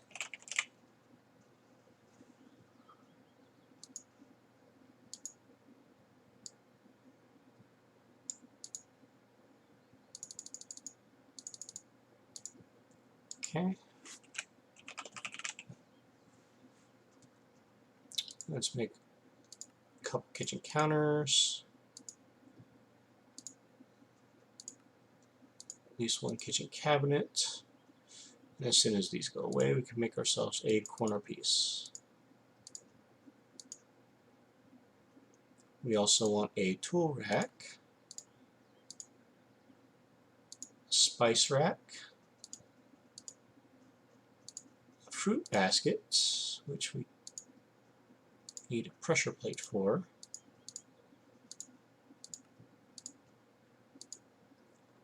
Okay, and that should be most of the basics. That gives us this. Ooh, a portable ender chest. Nice. Spaghetti and meatballs. Okay. And another torch launcher. How about that? And cooking part 3, we need the Cooking for Blockheads 2 book. Which, we got the Cooking for Blockheads 1 back.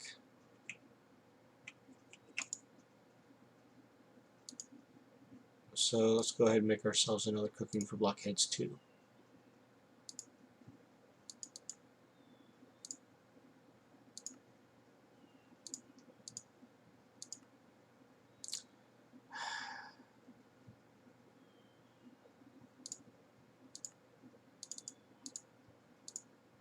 And there we go.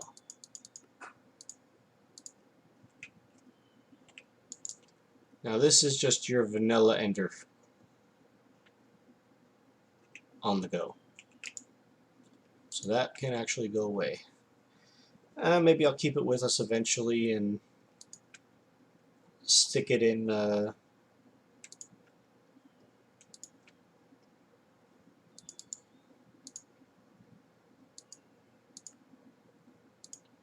something. Alright, so let's go upstairs. We got this nice free corner over here for now. So let's go ahead and start placing some of our stuff. The oven's going to need power.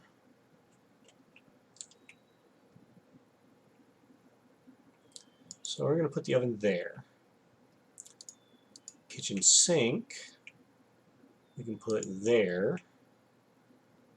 We're going to connect them with the corner piece there. Can we rotate that? Yeah, there we go. We'll put our crafting table next. We can put our fridge beside that, because why not? We have our multi-block kitchen counter right there. Now, while the sink doesn't produce infinite, as far as part of this, as long as they are connected, it will count. Let's see, the preservation chamber for the fridge, ice unit for the fridge, and the heating unit for the oven. That allows you, instead of using coal, it allows you to do RF. You can still use coal or anything that's burnable. And if you also notice, there's tools on the side. So we'll get to those later. Then we got just 2 more counters, and all of these are connected storage. So while this has 27, this has 27, and this has 27, and this has a whopping 52, or excuse me, 54, 2 sets of 27s. Yeah, 54. Once they're stored in any of these 4 locations, the crafting table recipe will show it here. So first things first, let's go ahead and grab ingredients. So we want our sugarcane, we'll take half. Rotten meat, we can take half. What else do we got? That's food-wise. Food bundle, we can take all. Cherries, we can take all. The raw mutton, we can take all.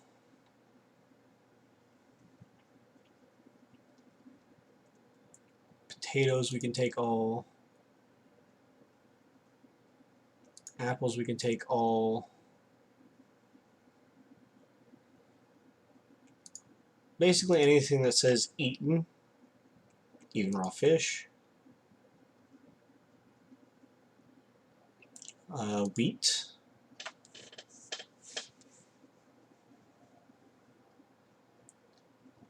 let's see, cherry bombs,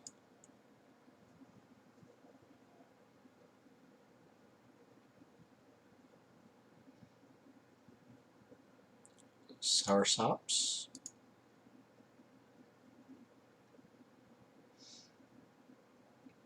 bread.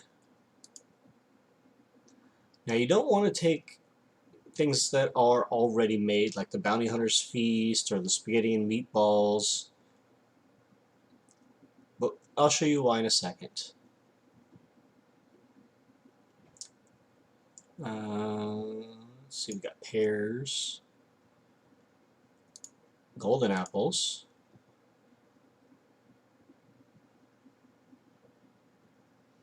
even spider eyes, yes, persimmon, raw salmon. Okay. So what is the point of making the floors? Well, I'll show you. So first we're going to take things that are like this, that don't need to be kept fresh. Put them all in here.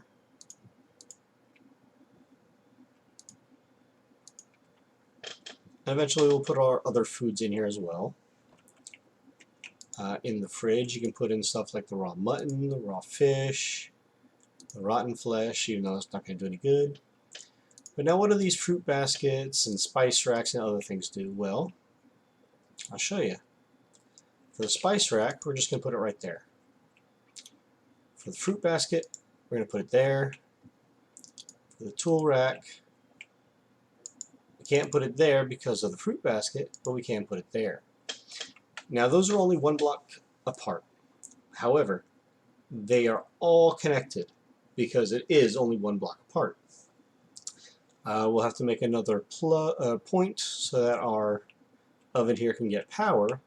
But now look, we have all this here and all these here.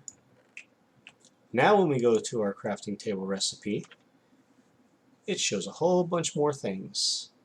Click it once and it shows you the recipe. It also shows you what you're missing. But let's see, for something that we can make, like these sort of vegetables, you click it again and it just makes it. Baked potato has to be cooked.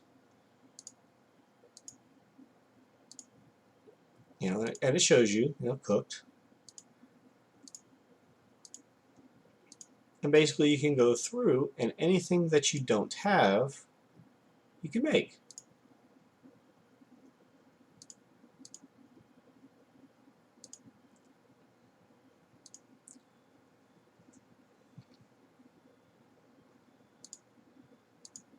So it looks like we're going to need a juicer, some pots, some pans,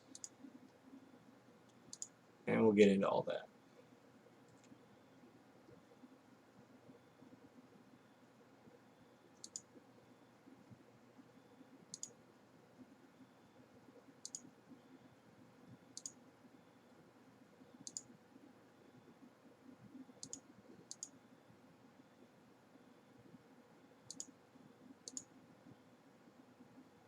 Okay.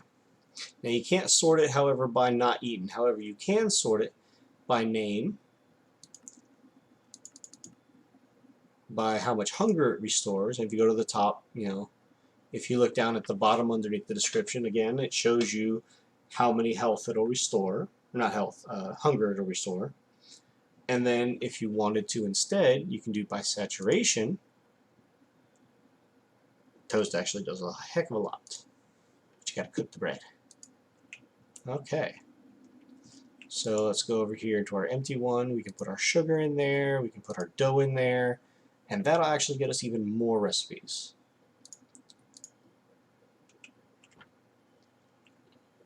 But that's just for now. So let's go ahead and make some of these tools, shall we?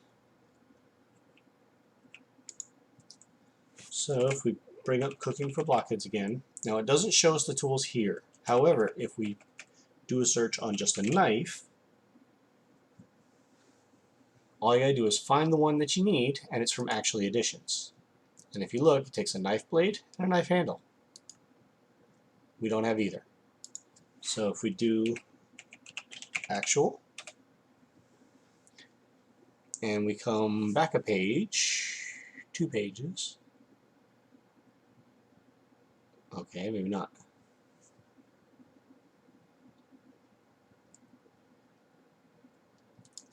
Let's try pot.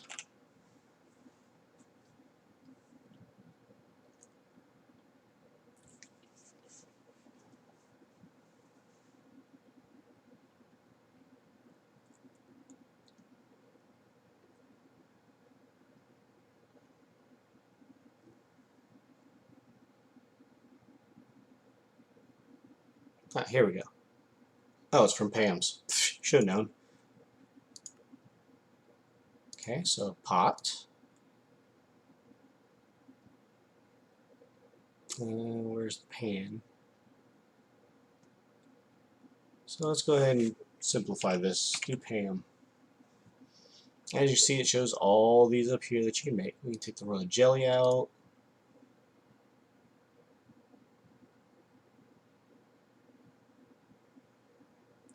We can take the hazelnuts out. Take the walnuts out.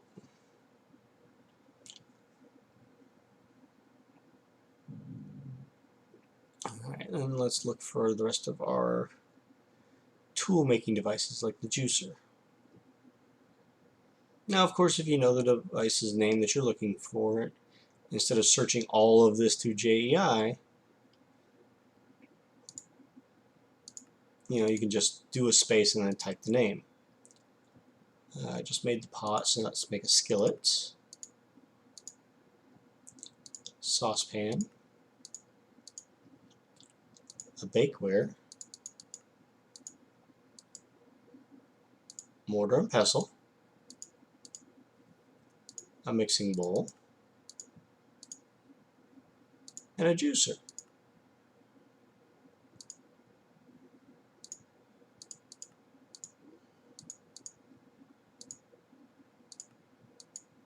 Are we missing anything else? Just the knife, right?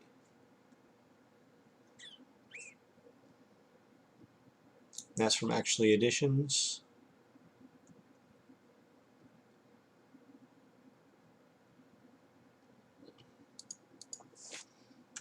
Is there one in Pam's? No. Okay, so let's go back to making.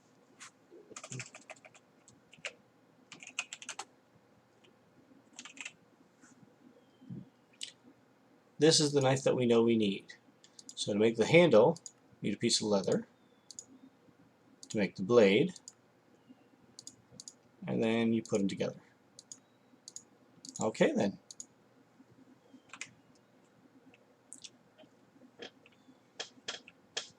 So now when we go up here, well, now it shows only 4 things here. You got your bakeware, got your pot, your saucepan, and your skillet. But now you have all these others. What do you got to do with them, right? Well, here's what you do. You take your knife and you put it on the tool rack. Take your cutting board. Let's use this corner piece. Got a mixing bowl, the juicer, the mortar and pestle, right here. And again, even though it's not completely on here, these are only one tile above, so they're connected. So now when we go into here and say the apple cider, the pot works. Apple jelly works.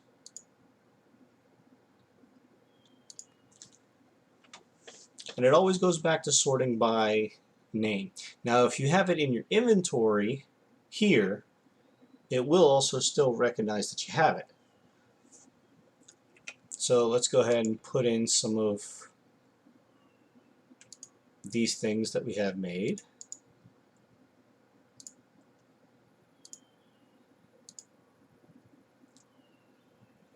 Let's keep that fish out. Now, what about these kitchen floor tiles? Well, watch this. Puts it down, it's a regular block, right? But if you take it and you replace the flooring with it,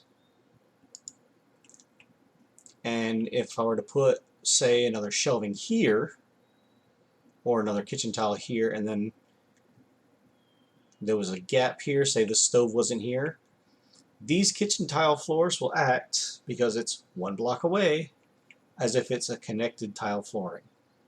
So that way you don't have to force yourself to be, you know, in an X and Y figure like this, or X and Z as Minecraft does it, since Y is up and down. But you can also, you know, skip a couple spaces, put some more cabinets over here, maybe another fridge over here. You can do all sorts of stuff with it. This is just what I'm going to do for it now. But I'm going to leave that there as an example, but I'm not going to put any more down. Oh, almost forgot. Got the royal jelly to put in there as well. Okay then. So now we can go into here, and things that we haven't eaten, put up there. And we have the cooking for blockheads too. So now what do we need to do next? Well,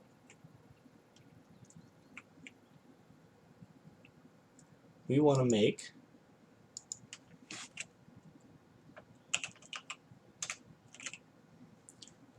the cooking for blockheads 1 book,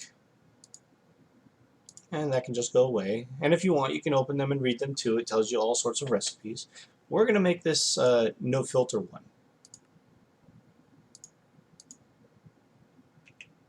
So now when you open this one, it shows you all the recipes whether you have it or not. Okay, so that's great.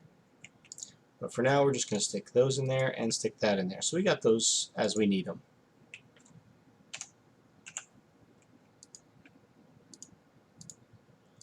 Okay, so we've got extra foods to eat. That'll get us extra hearts eventually. We've completed pretty much all of the cooking for blockheads tutorial down here. We got ourselves a bucket of milk. Hey, and more obsidian TNT. But that's all there was to that. Now, except for the juniper berry seeds, this market will sell every single one of them. So everything that's here in the quest marker, except for that one, will be there. We're going to eventually make some clippers, crop sticks, gardening trowel, seed analyzer, and this is all going to be for making the 10-10-10 seeds eventually. We don't have the agricultural journal yet, but that's all it is. Crop sticks, seeds, and a book. Excuse me. And then the food book. It says this book keeps a record of everything you've ever eaten and its nutritional values. It keeps a record of how close you are to unlocking more hearts. So that's something that we actually want to get.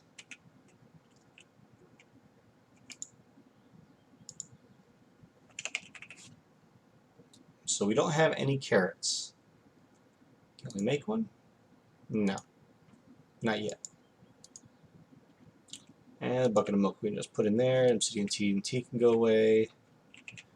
Let's get this experience off of our bar. We're going to need to make some enchantments for that too. So, where were we? Yes, making dark steel and more obsidian to make some reinforced obsidians. So, we need more dark iron bars, which is going to take dark steel. To make dark steel, we need to go to the casting table and use obsidian, liquefacted coal, and iron. So liquefacted coal is just blocks of coal. So we're going to make enough for a stack of block of coal. Okay. We have our iron getting produced downstairs along with our obsidian. Now we have 34 obsidian there, and we're going to need a lot more of that than anything else if you look at the recipe. So we're going to go down here.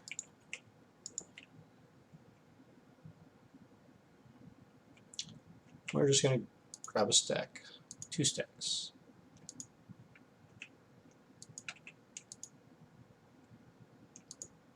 Why is it not letting me take a second stack out? No, same bug as before. And then iron. And we're going to need a lot of iron. See, the automatic torch launcher is working. Now do take note, for both the torch launcher and the automatic torch placer, as long as you have torches in your inventory, it will refill them. However, if they completely deplete, as you see here, the automatic torch launcher has a durability bar. The durability is how many torches it actually has. It places 1 torch every time it's in a dark area, automatically, which is going to come in super handy for the beneath, believe me. But if that durability hits 0, it will not break, but you won't be able to use it. I think you still get the bonus of whatever it gives, in this case plus a half a heart. But in order to repair it from that point, you're going to need to stick it in an anvil and repair it this way. I think it takes iron. I'm not sure. Probably have to look it up.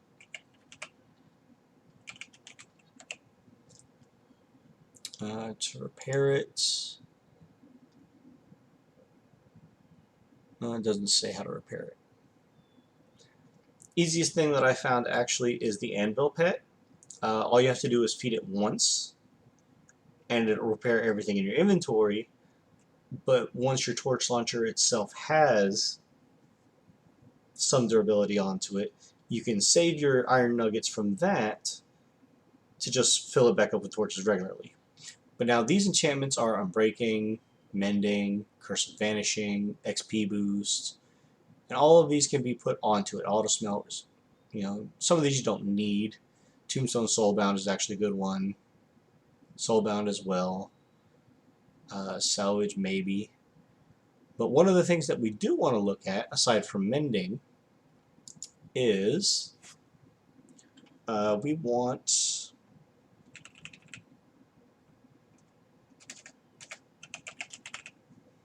the Enchanter from Ender.io. This guy right here.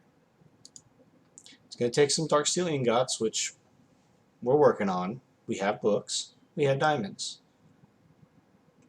This will take away the RNG out of trying to get the right enchantment that you want. It uses experience to combine items and a book and quill to create enchanted books.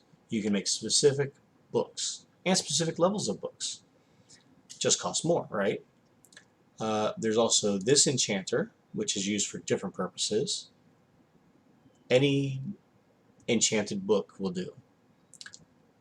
Also, there's the vanilla enchanter.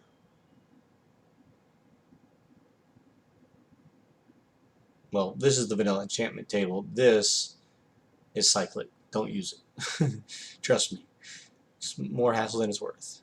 And then, of course, for mine colonies, it has its own because you can make a different type of enchanter. And that's for mana. If you do want one, there's this one, which is the enchantment applicator.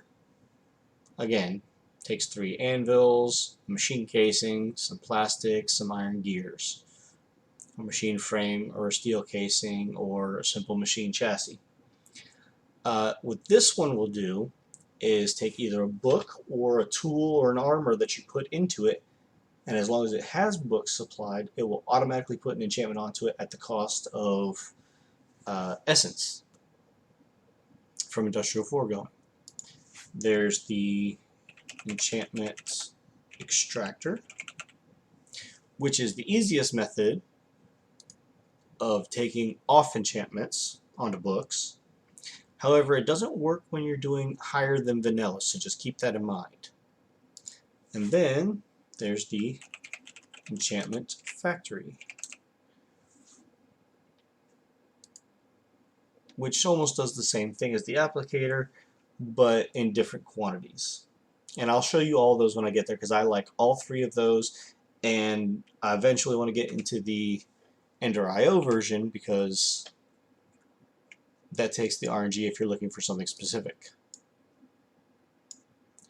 So we're going to clear that, stick all of these in there, and just make ourselves a whole bunch, since that's all the essence is good for anyway at this point. The obsidian, again, put it all in there, take it all out. But we're going to only keep one stack of each on us, right? That's all we need. Again, it's nighttime, so let's rest.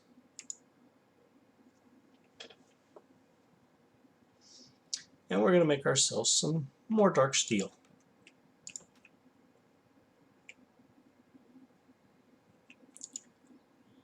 Now we still have 504 ingots worth free inside this thing.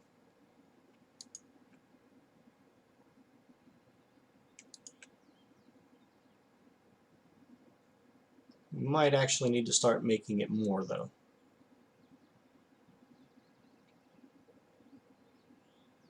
Yeah, because we only got 30 ingots free.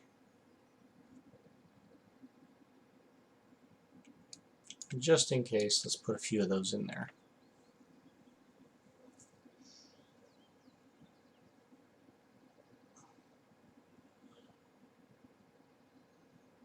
Molten dark steel we want on the bottom. Right now we only have the 1 ingot worth.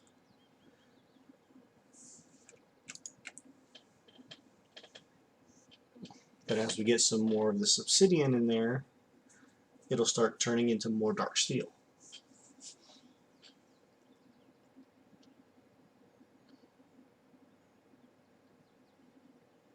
And hopefully the alloying method will be alright. And we do have our alloy smeltery now, so we have other methods of making it. I'm just using this one for the time being. Trying to conserve my power a little bit.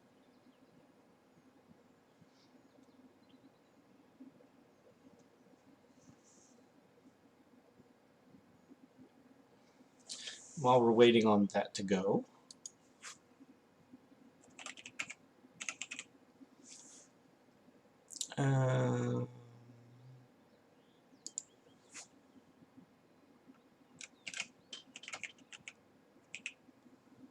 where is our bubbles at? Not here. We'll look at that in a minute. Okay, so we have 1 ingot of dark steel. So let's go ahead and take that out.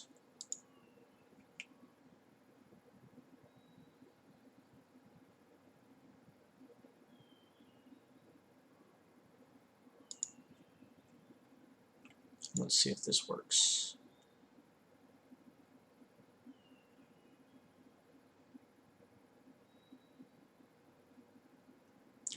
Alright, so let's start taking some of this stuff out that we don't need in there. Well, we have a block of molten bronze, so let's go ahead and get that out of there. What else do we have? We've got the tar, but it doesn't have a block's worth. Seared stone? Yeah, we can do that.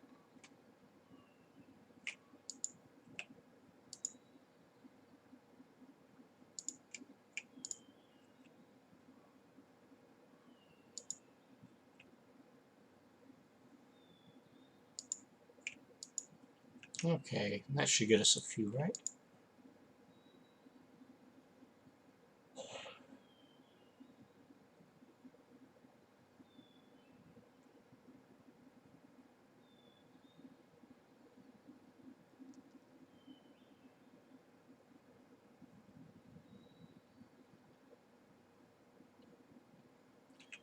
Okay, so we got 8 more blocks of seared stone in there we can get out. So let's get out 6 of them.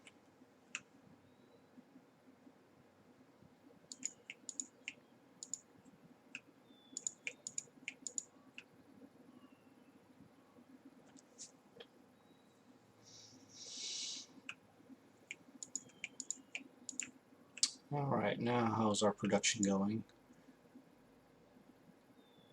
Molten dark steel. 2 more ingots. It's slow going, so we'll make do.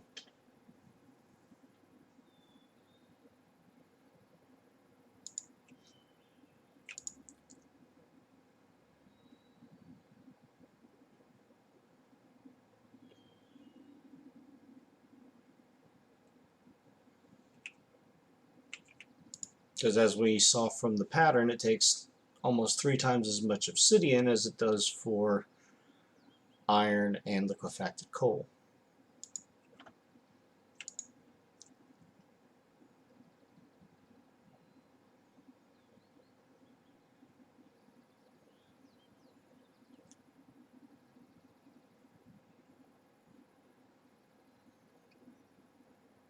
Alright, let's get that last seared stone ingot out of there, right?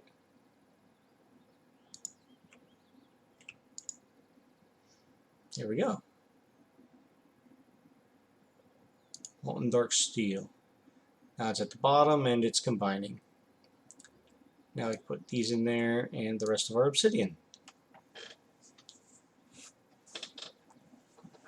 And hopefully that'll be enough.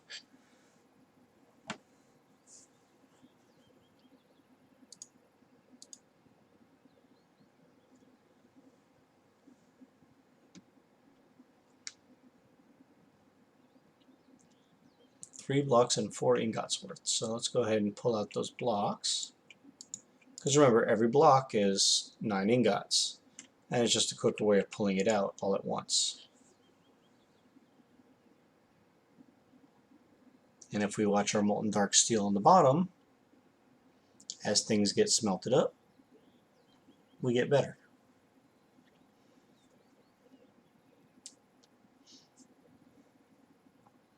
We're going to watch our molten dark steel production go zoom.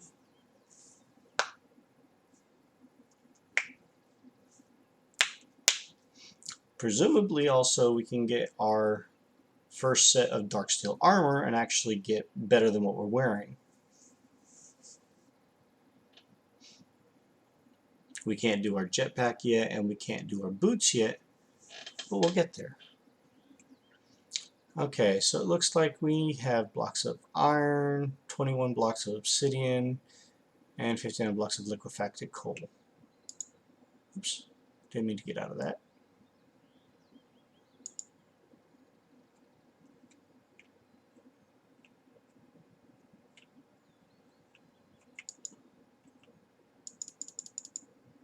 Okay, there we go back in. Okay, there it goes. It's making it. So we so far have 3 blocks worth more. We have plenty of liquefacted coal. We just need more iron and obsidian in here, which will come.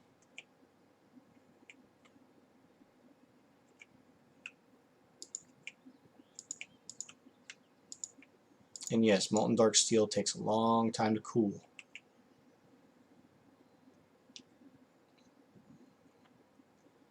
And I spy on my little mini-map a creeper somewhere over here. Nah, I think it's below me. It's probably in that cave system that's down this way. I'm not worried about it. Yeah, see how slow this takes to cool?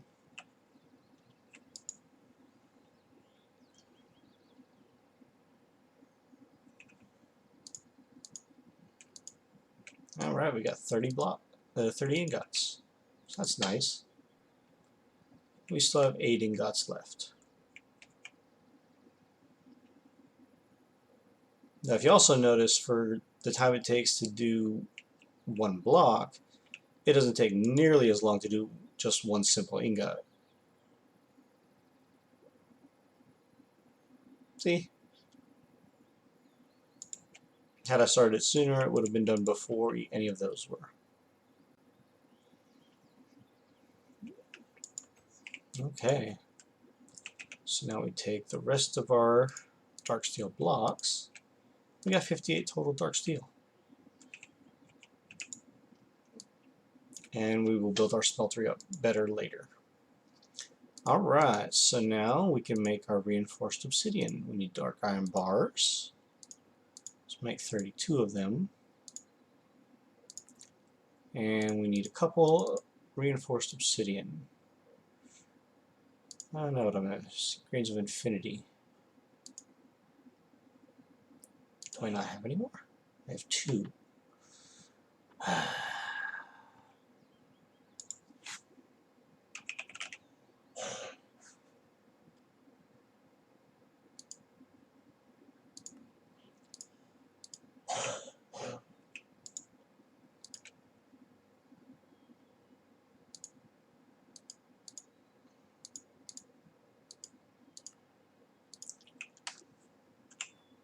Alright, so I'm going to have to go down and get some more of that.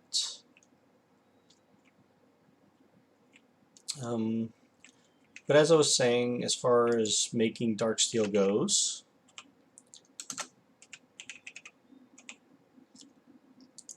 instead of doing what I was doing in the casting table, I do have an alloy smelter when I can just use one simple iron ingot, some pulverized coal and obsidian, or steel and obsidian. I do have, however, a good bit of steel. So let's get some of this working too.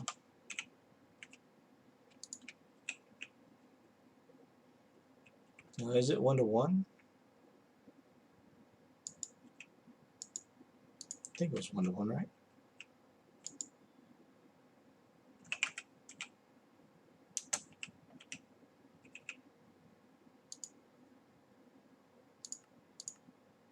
Yeah, 1-to-1.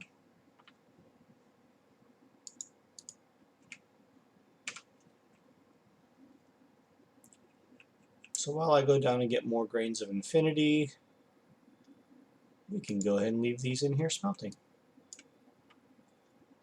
Takes a while anyway, right? And because we're going deep underground to bedrock, we don't have to worry about night and day. We can just take off. Again, I'm going to get my exchanging gadget and change all the walls, make it all nice and neat and same smooth stone. I left this open right here because here, if I destroy this, there's a little tunnel that I dug out that way. I still haven't done anything with this yet. I'll probably fill it in and re-excavate it chunk wide. I sealed off this room as well. But we're going all the way down to bedrock.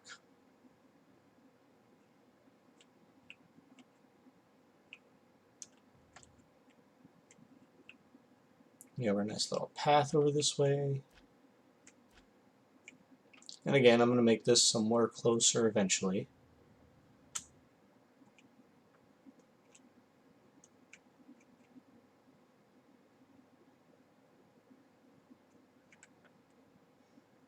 You know, got a nice bunch of source of lava over this way, so I can steal all that. Got some more iron over there, some black quartz. Been doing some work in there.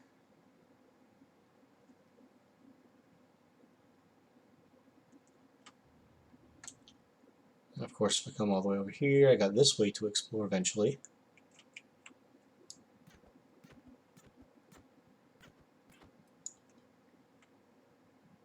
That was a nice iron ingot. And then I built all the way down here. So again, for those of you who haven't seen it,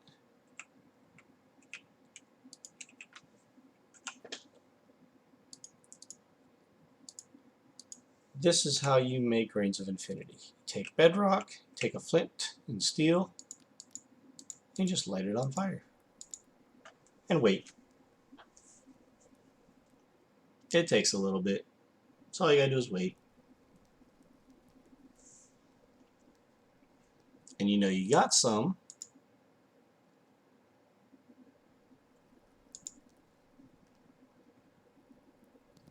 when you hear the pop. Now, it won't always give it to you 100%. And yes, you can automate this with a mechanical user or maybe some other stuff. You know, you can toy around with it. I'm just not automating it yet because I won't need to. I got my garden cloches right.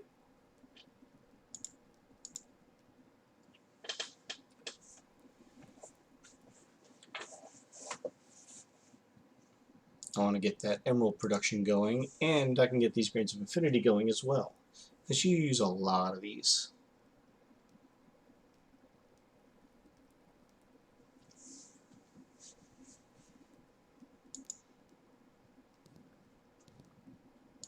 Now I don't know how many we're going to need, but I'm just going to waste this flint and steel down to durability and make as much as I can. Because as you see with the patterns, it takes 4 at a time just to make one reinforced obsidian.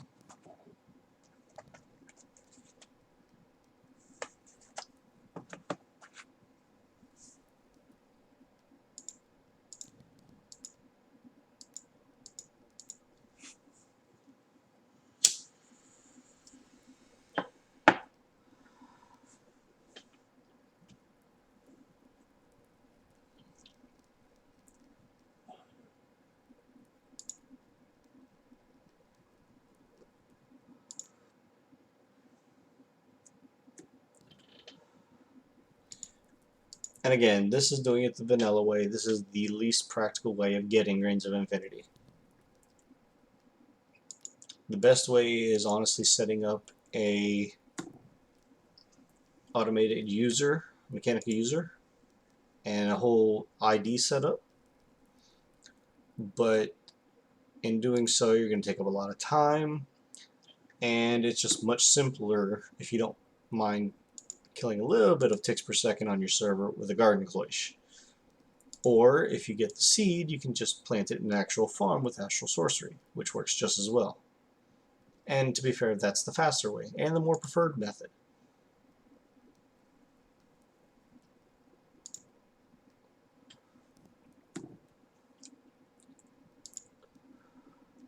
Now I have found an astral sorcery temple. It's on my JEI way up to the north, but it's a little bit of a pain in the butt to get to because I have to cross some nice irradiated territory.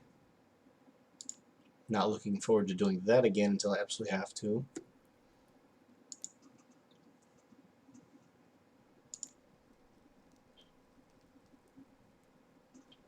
And one of the bounties is there as well.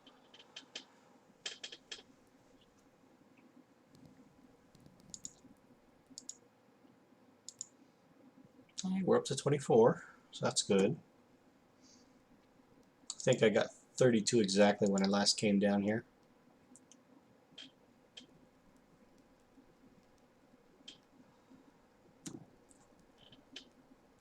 But we'll waste the durability of the flated steel, getting as much as we can.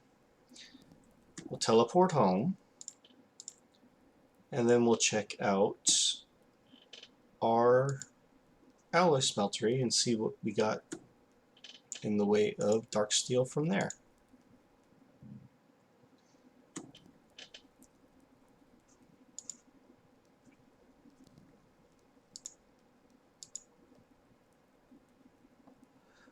We could go ahead and make ourselves a dark steel anvil, and we can start in getting a set of dark steel armor going.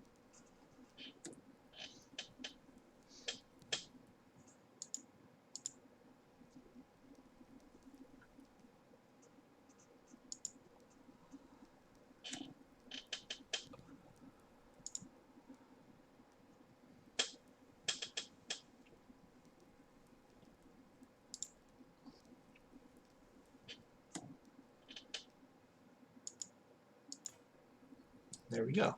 We just wait till the fire goes out now.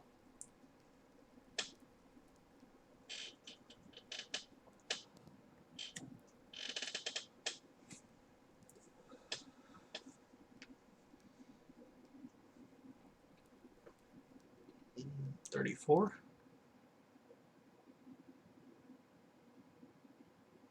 Is that last one going to give us? No. Okay, so 34. It's not bad for about a half a durability worth.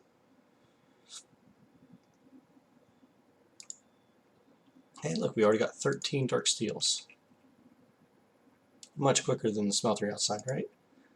And our power is not taking a hit in the slightest. So we are producing well enough power with our little tree farm out there and the magmatic dynamo up above. So let's take our dark steel. Let's make ourselves some armor.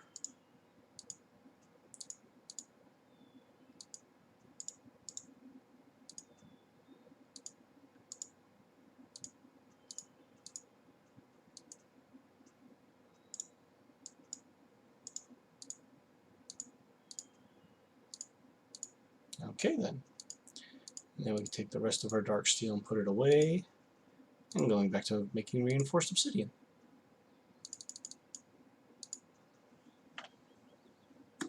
Oh. I hope if we had the grains of infinity in our actual storage to make more, right? Alright, so let's see how much we have now. 8 more? Still not going to be enough. But we're getting there, right? We're getting there.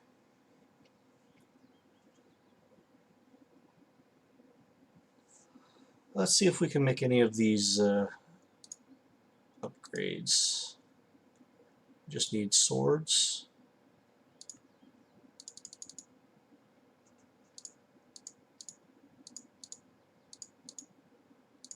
That's for sharpness. Looting, can we make that? Yes, we can. Can we make beheading? We need 2 gold and 2 iron helmets.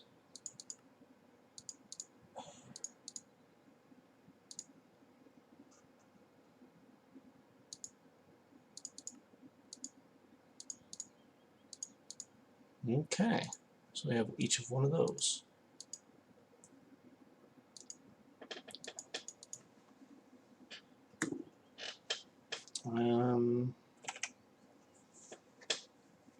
Yes, I put my grinder away.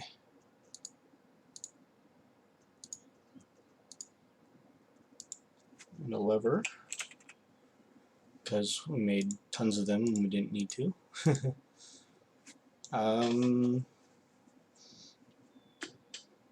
So yeah, we're well underway. I think I needed a total of 17, and I have a few placed already. And we're going to build it from top down from now on over there. We're also going to need to set up our mob duplicator, so that way we can spawn wither skeletons, which I did manage to find some. So we'll make that eventually. We need our entity conveyors as well. That's what we were getting the slime for, which we should go check on our tree, shall we?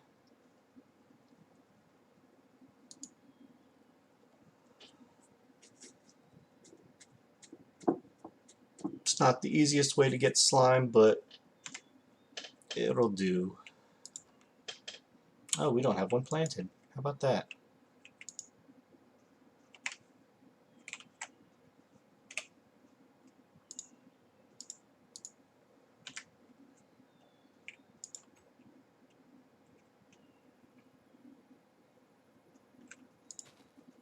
Okay.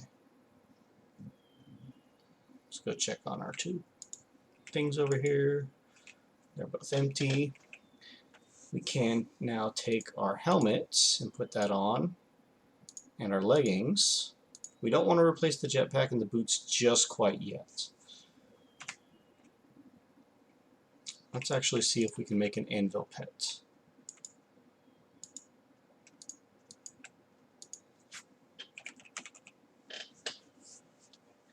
Where is he? There he is, this little guy. And he likes iron nuggets. So we're going to just take out a stack. Can we get a feed bag yet?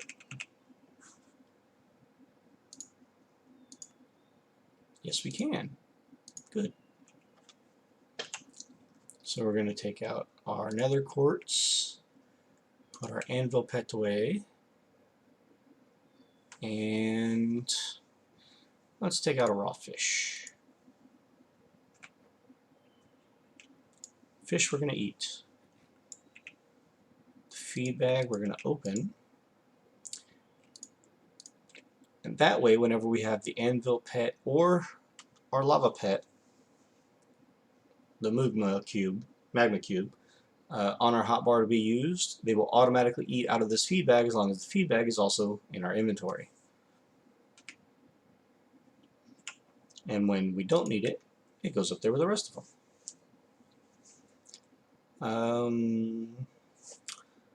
Can we make a dark steel anvil?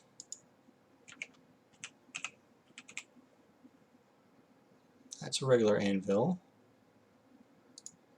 Now we need a regular dark steel anvil. So we need dark steel blocks. Should have kept some of them, huh? We had enough. And we'll just place this over here next to the regular anvil. Now if you look at this, it's got all these different tabs. So what do they do? Well, when you have something equipped, you can see what goes into it. And I'm not going to worry about making these upgrades yet, although they are going to be extremely helpful. I'm going to at least try to make the empowered one. But then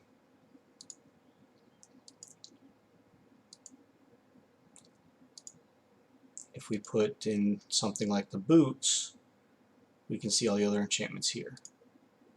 But what I can do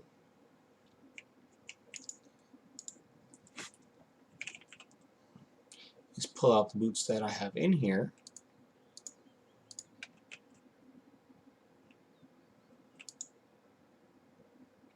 and these all have durability on them, and I can pull durability out. Put the next one in.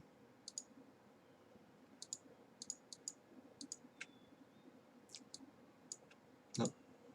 I want them to come down here. Now do note, these will not stack once they are charged, for a good reason.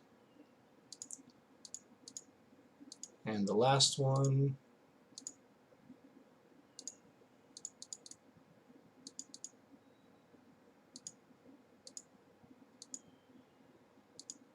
okay then. And then these can actually all get melted down.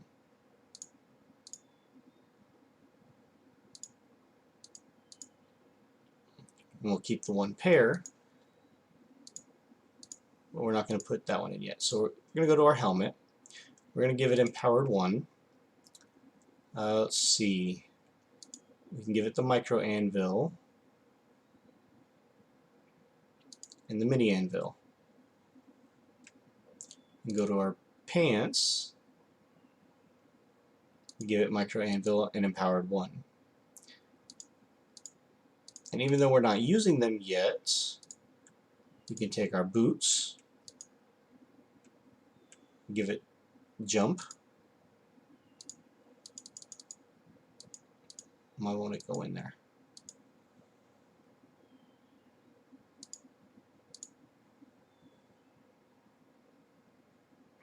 No, that may be why.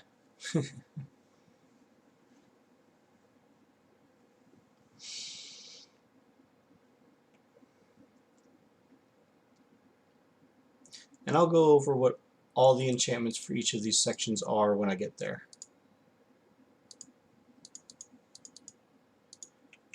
Let's go ahead and put these boots on for now, because that's probably the easier way of doing it for the time being.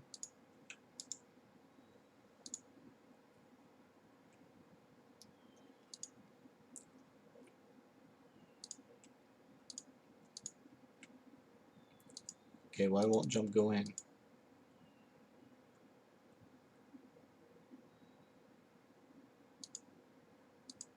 Oh, let's put it on the bar and find out.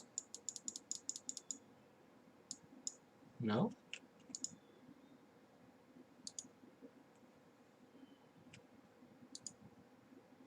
It's supposed to go there.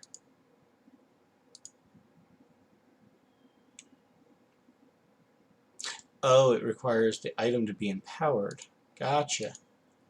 So we have to put the empowerment on first. There we go. And then this can just be trashed, because we're not going to do it. Okay. So what do all these enchantment slots do? So as you can see, Micro Anvil, it allows for editing upgrades of a single item in the field, activating with a hotkey or by shift right clicking any upgradable item that doesn't do anything else when doing that, and it can be any Darksteel item. Okay, there is a hotkey button. I think I have mine set to 8 on my number pad, but I'll double check that later. And then as you move up, you have to have the previous enchantment to get to the next level. So Pocket Anvil and Mini Anvil, it just allows more things to be done. Okay, the Apiarist hat. So let's do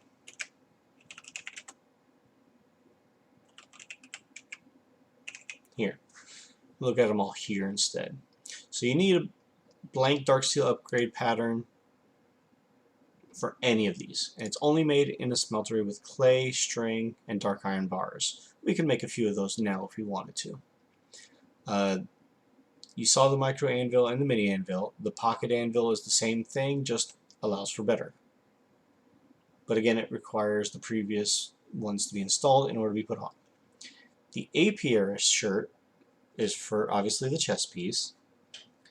It gives protection against bees, but we don't need that because you saw the way that, you know, I right-clicked and picked them up and scooped them, brought them back to my mechanical user, and then broke them that way. So we don't necessarily need the 4 Apiarist pieces. Carpeting. It says it flattens with the explosive force into a carpet dependent on explosive 1 and empowered. So it has to be powered. It only goes on Darksteel pickaxes. Some of these are for tools, some of these are for armor.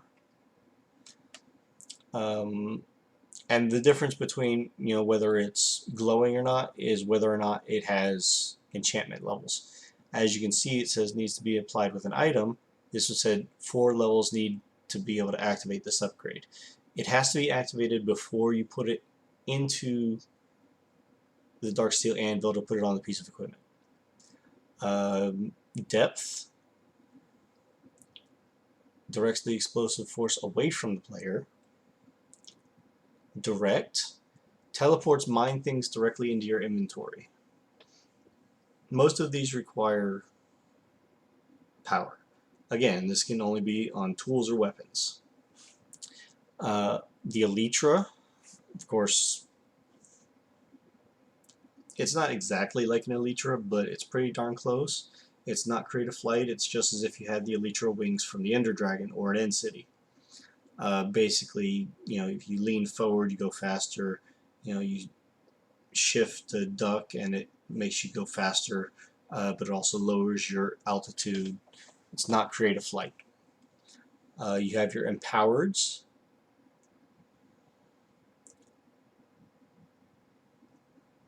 It basically allows for all of your Darksteel items that it's on to repair itself with energy. We have our flux network set up with wireless recharging, so the energy is going to completely remove it. And the higher empowered level that you get, all the way up to 4 with Darksteel, means that it's going to take more energy or reduced energy costs and keep your durability repaired. It still will take damage on occasion, but then you have your anvil pet to make sure that it never actually gets completely destroyed. Now, Empowered 5, however, will only go on end steel, actually. Because if you look, say the helmet is the, or excuse me, not the helmet. Where is it? Nope, none of them. Okay, I was wrong. Empowered 5 only, it says Dark Steel upgrade, but it actually only goes on end steel. It's the next tier up from Dark Steel. I personally like the glider upgrade. To make a glider wings, it's not that difficult. But I don't want to get it until I can get multi-jump and feather fall on my boots and replace my slime boots. It basically allows for gliding, same thing as an actual hang glider. You have the revealing. These goggles are Thumbcraft upgrades. You have to make the goggles of revealing in the Thumbcraft recipe. So if you look at the Arcane Workbench, this is the pattern. I'll get into Thumbcraft a little bit later, but it's not terribly difficult to make. But basically, while wearing these goggles of revealing, you'll have a bar in the upper left that'll show you the amount of taint that's in the area. Those of you who've played with Thumbcraft know exactly what that is. The fork upgrade. It says, who needs a hoe when you have a fork? It applies to axes and crooks. Mostly tinker stuff, but you know, Dark Steel does have its own version. Inventory. It allows for your armor to have their own inventory slots. The size depends on the armor type. It adds an inventory on your armor, so you get actual more storage in addition to your 27 slots, in addition to your hotbar, in addition to your backpack, and in addition to your bottle slots. It is a completely separate storage. It also allows you to have hot swaps for your bar. So things like, you know, your weapons you can have on one hotbar. You can have a second hotbar that you can trade out for when you come across bees, mining, you know, your magic, things like that. You be creative with it. You know, you can do whatever you want.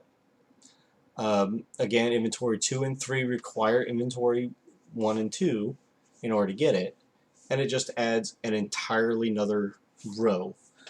Every inventory will only add 1 row of 9 up to your backpack, or your normal inventory, which is 27, but that's also per piece of Dark Steel upgrade that you have inventory put on. Then we have the boots. You have jump, jump 2, jump 3. Standard jump, how high you go. Plain and simple. You have the Naturalist Eye, which, trying to remember, the Naturalist Eye comes from spectacles, it's from forestry, it allows you to see pollinated leaves and errors on multi-blocks. That could come in handy eventually. Night vision, honestly, make it. It's worth it. It's plain and simple. You need a potion of night vision, which you make in a brewing stand. You need a golden carrot. You need some awkward potions. We have a brewing stand over here somewhere. I know I have one somewhere. Can I move it?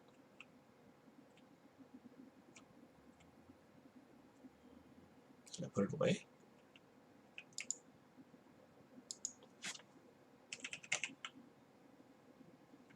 I don't know where I put it. I thought I had one. Maybe I broke it. I didn't get it back. That's possible. But they're not too hard to make. Just need a blaze rod and some cobblestone. So let's go ahead and make one, get it back, put it somewhere. And before I forget, let's put back on our proper boots for the time being. And then these we can stick away. Let's go ahead and Rest if we can? Yeah.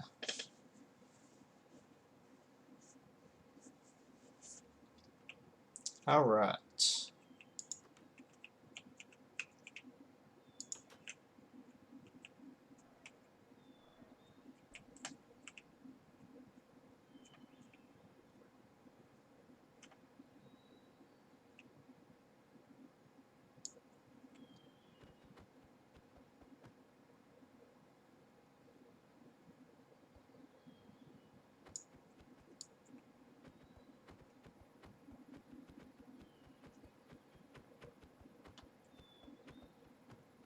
Moloch Fear.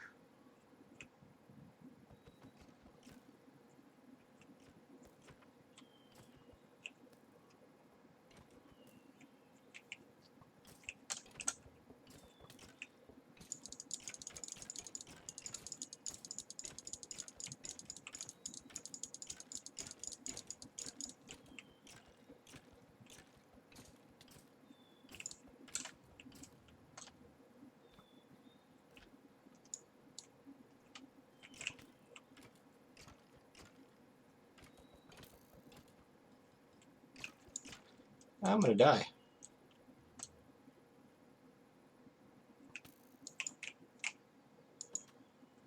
Ooh, that was close. Too close. Let's go ahead and eat some of our luscious foods here, shall we?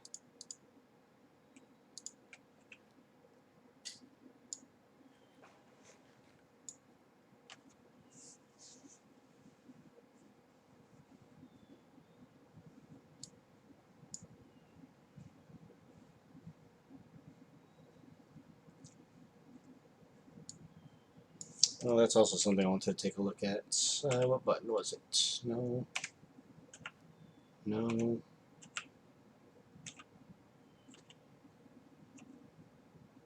No. It's power armor. Nope. Nope.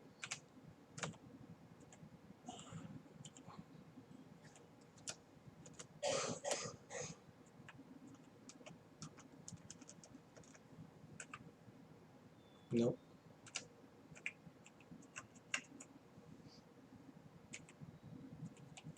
I don't remember what the button is.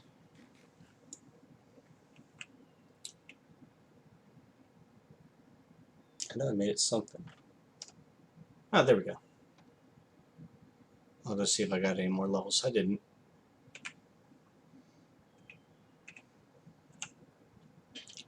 Well, we can take all these things that we haven't eaten yet and slowly consume them.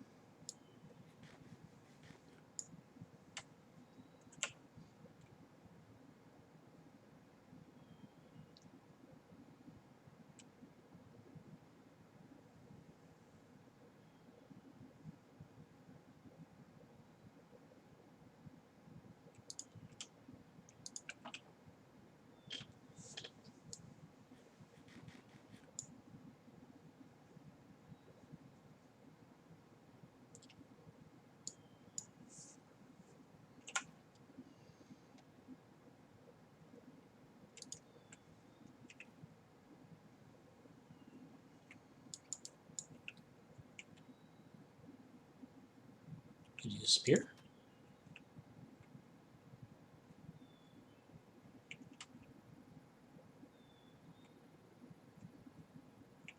Oh, I was looking forward to killing him.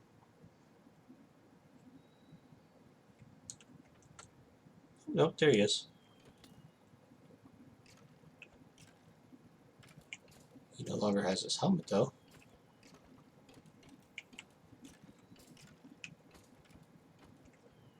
This is a good way of trying to level up my shuriken.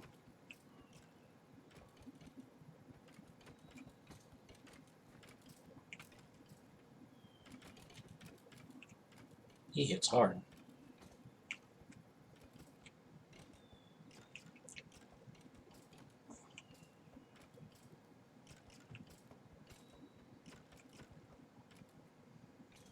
Now, because he's adaptable, he will take a long time to kill unless I go up and melee him, which I'm not doing again.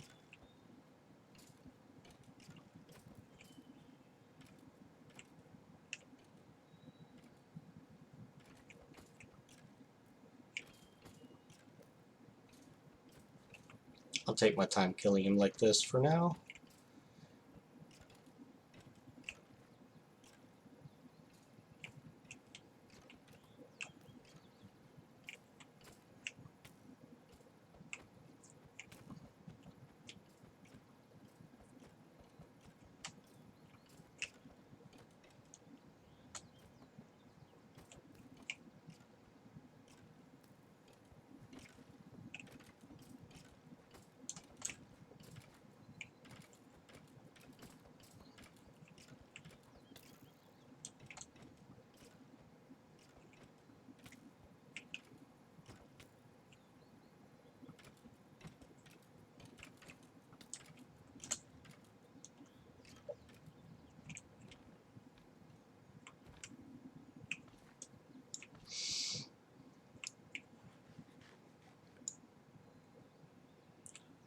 Let's try using Thunderbolt on him.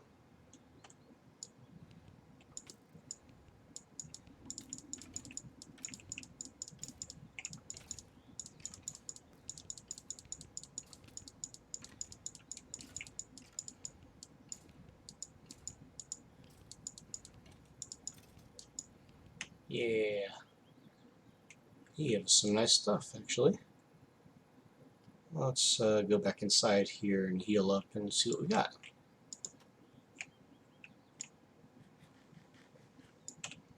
Okay, so we got a fire aspect and a paleontologist 3. Okay. I'm not going to mess with either of those yet. Let's see, we can go outside to our redstone furnace like we were planning to do a minute ago. And we can smelt down these boots. No. We'll be able to do that eventually. Maybe we can do it in our smeltery over here. Can we put them in? Not enough heat to melt the item. Okay. How about our alloy furnace above? The alloy smelter. And this is still cooking.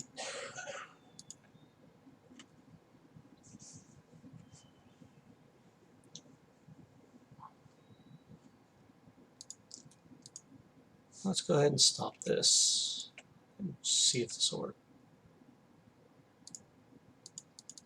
Nope. So let's just put those back in there then. Nope.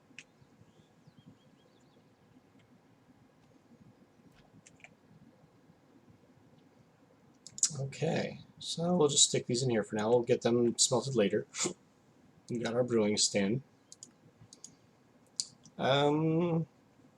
Okay. So what we're going to do now is we're going to go ahead and go over to where we started building our wither spawner in this direction.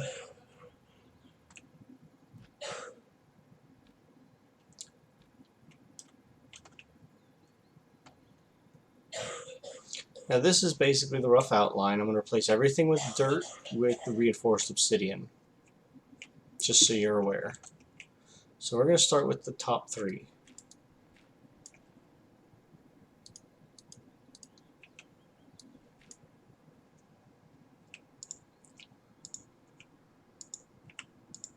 Okay. Then I'm going to take this away, and we're going to put our mob grinder here.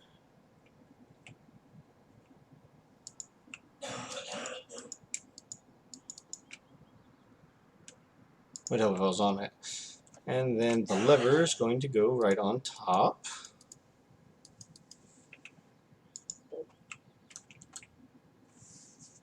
Okay. And if we turn it on, it works.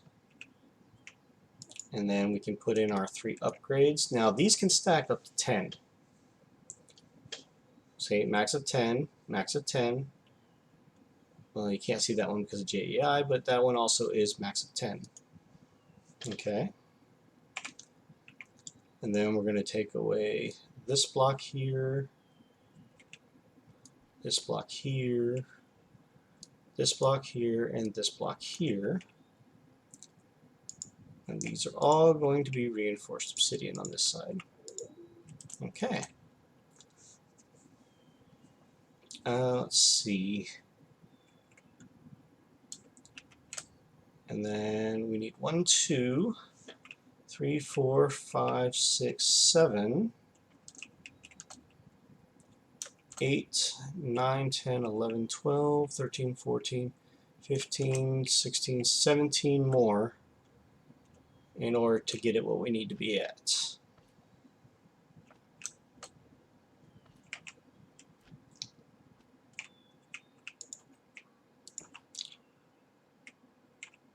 So let's go ahead and sleep and see what we need for more reinforced obsidian.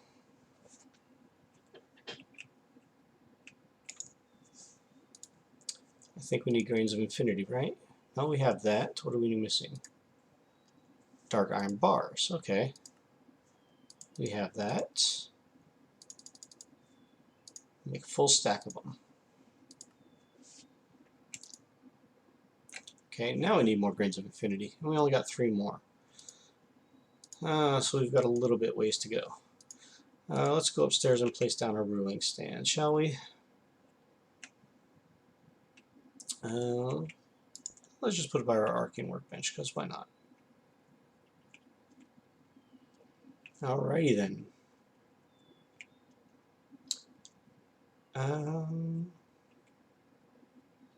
So we're going to need more flint and steel.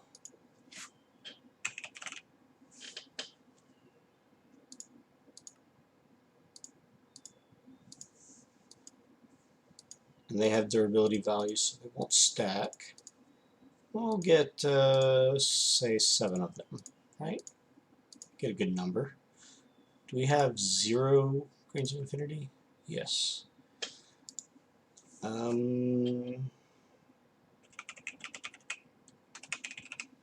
There are grains of infinity seeds, which are only prudentium essence, which is level 2. So once we get some more, we can easily get some prudentium essence, like so. We can get it from our RF Tools crafter, get 1 from there.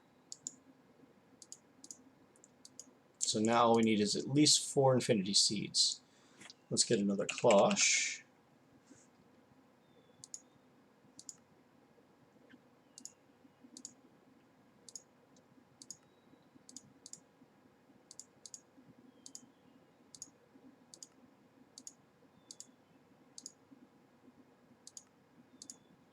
And get that set up down below.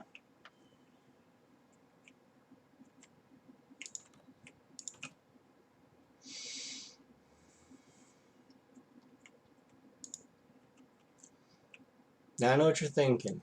I'm building a lot of garden cloches and it's going to kill my ticks per second frames on my server. Well, truth be told, that's not going to matter very much anyway. Nope, I wanted you up there. Okay. We'll need another Yaba barrel and another upgrade for it. And we're going to actually need a second one because we were trying to get emerald seeds. Let's go build ourselves another one. And we're going to need some more fluid ducts as well.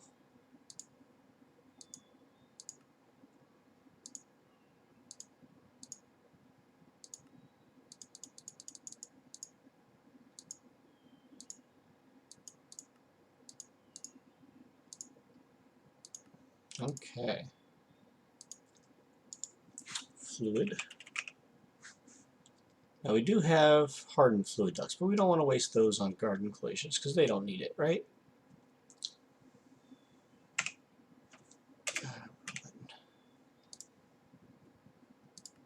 And these are simple.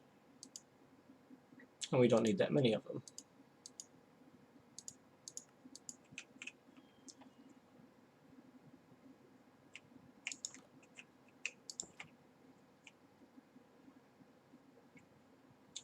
But this will be the last one that we're going to be able to make for a little while, because I want to get my AE2 system up and running with some massive storage before we get more.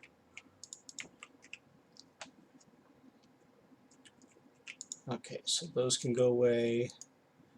Let's get 2 more Yawas.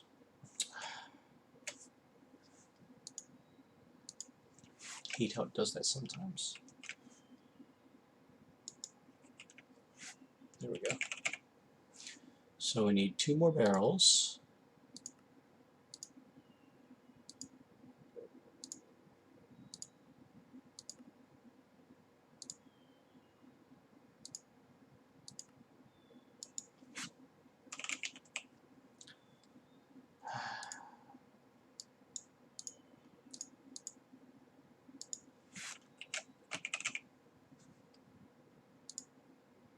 Okay. And can we get 2 more? We should have enough diamonds or emeralds. We got 6 diamonds and 6 emeralds. Emeralds takes less. So let's do this twice.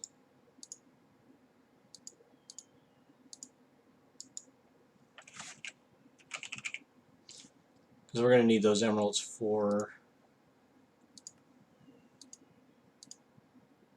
making ourselves the seed for emeralds anyway, aren't we?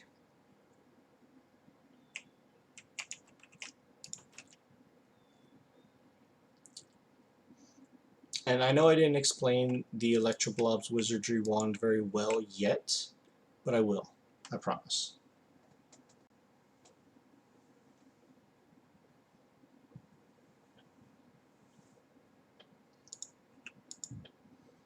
Okay.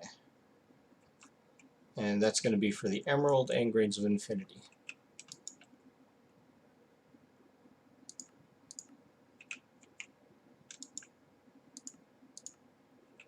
Okay, so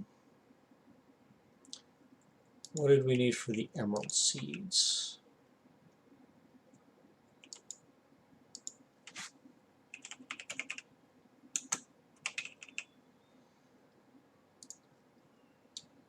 We needed Supremium Essence.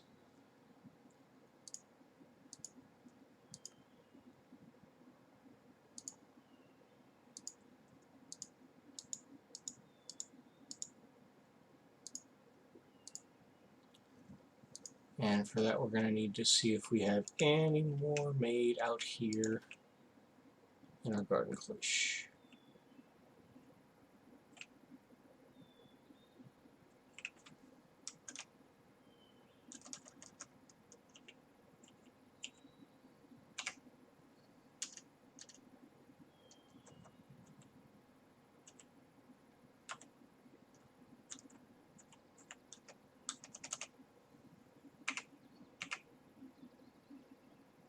Somehow I turned off my Layla.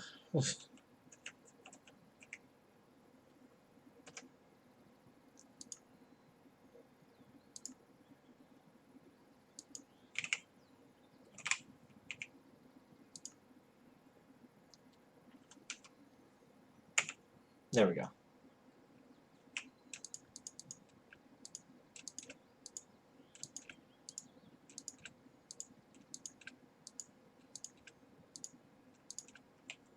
Okay.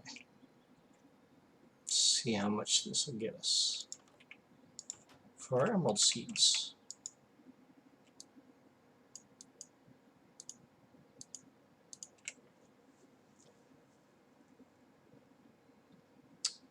Eight. That should be able to get us 2 more.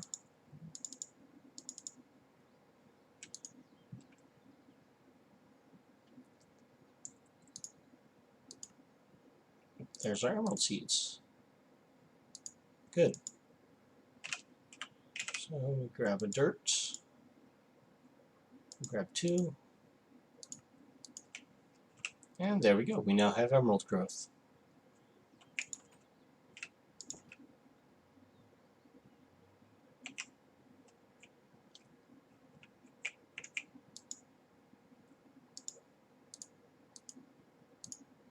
Bingo. And this will be our Grains of Infinity when we come back up from harvesting a whole bunch of it.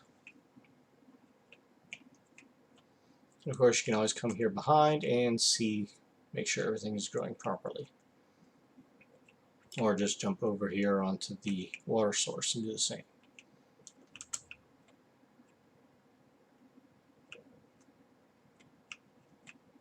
And there we go, we have emerald essence. And of course, it tells us exactly how much we have in each barrel,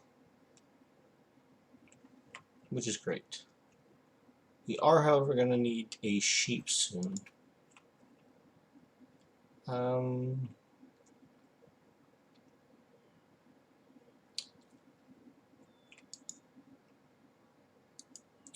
So yeah. So for the time being, let's get this tree before it turns completely night and replant it.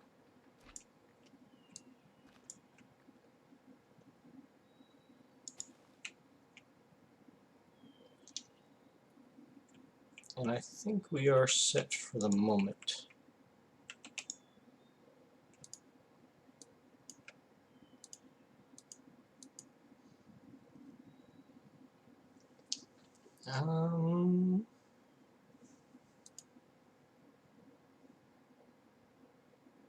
Trying to think if there's anything else.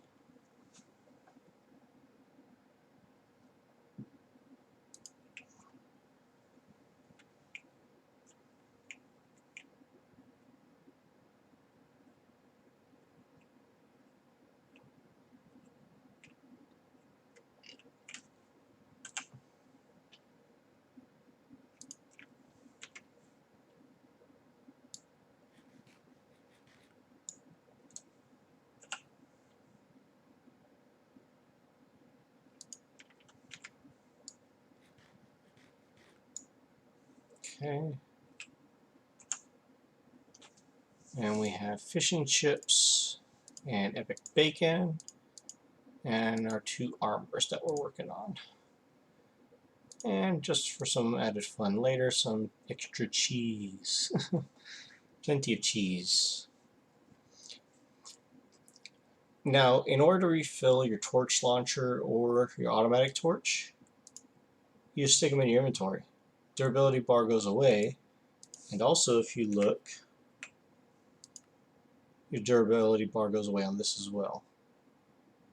So that's a nice feature.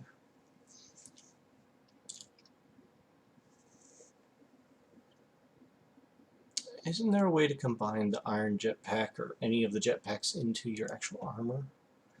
I thought there was.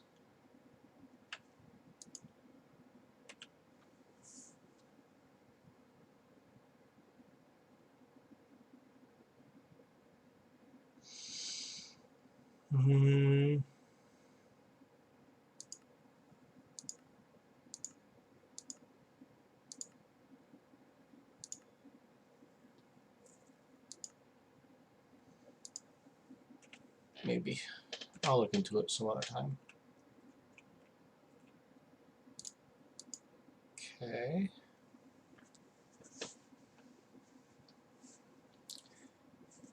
So I'm going to take just a moment here, and I will be right back. Give me 2 seconds, please.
Sorry about that. Throat was getting a little dry. I needed a glass of water.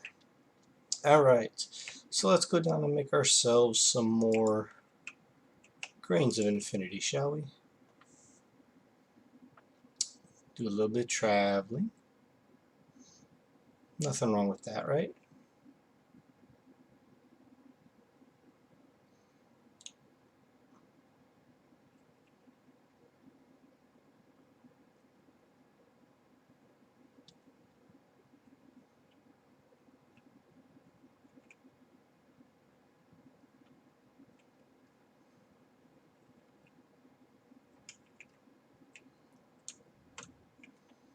And of course we got a little bit of something in every direction down here, mostly.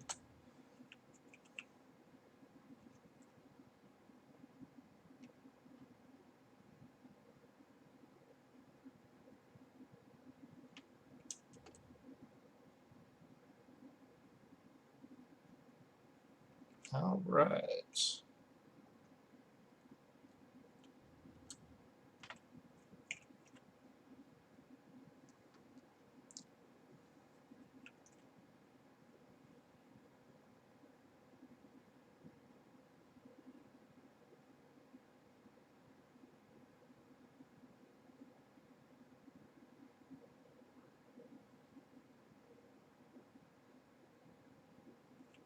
Okay. Back to making grains of infinity.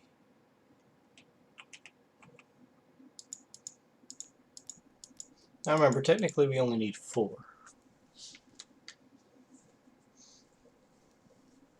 Yes, I know I made a lot of flint and steel for pretty much nothing.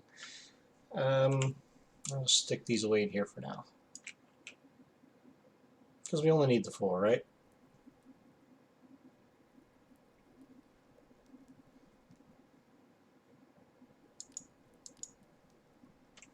Actually, I'll get 2 worth.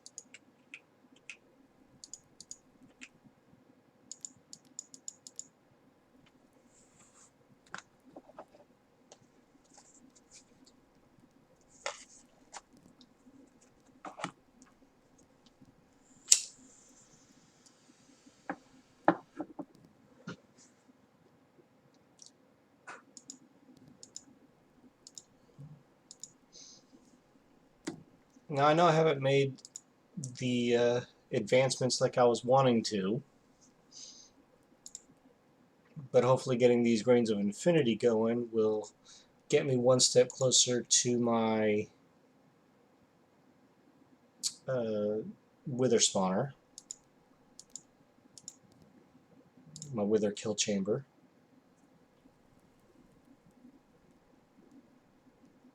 Hey, Tide Blade. What does that give us?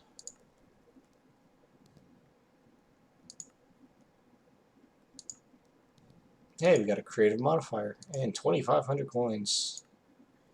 Nice. Mob kills. We've only killed 320. Time since last death. Hardcore mode without the hardcore. We're actually almost there. No, never mind. We got to get 10 times more since our last death. Quack. 1,000 rubber chickens. Don't know what it is. Red matter explosives. We need to get into nuclear craft for that. Millionaire. Angel ring. Now do note that the angel ring recipe is this. It might have changed in 1.5. I will let you know when I find out. But getting these gold crystals and osmium crystal, that's not the hard part. Not even killing the Snow Queen is hard. It's this ring of dispersion in the between lands that's hard. And then of course the resident thruster just takes a while. B-Dex means we have to get all the bees, which we will eventually when we get into that. Dragon Slayer Ice and Fire Sword.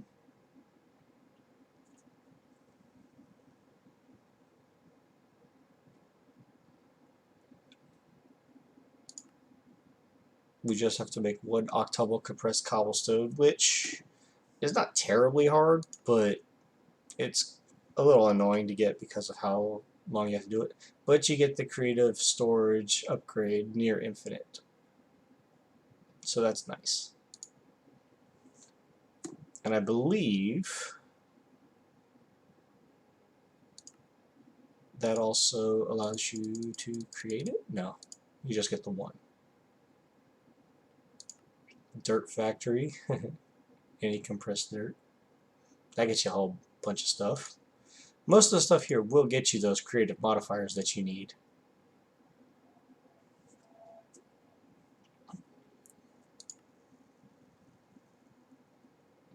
We'll actually hit that pretty easily once we get AE up and running. Kiku's sword is the best sword of the game.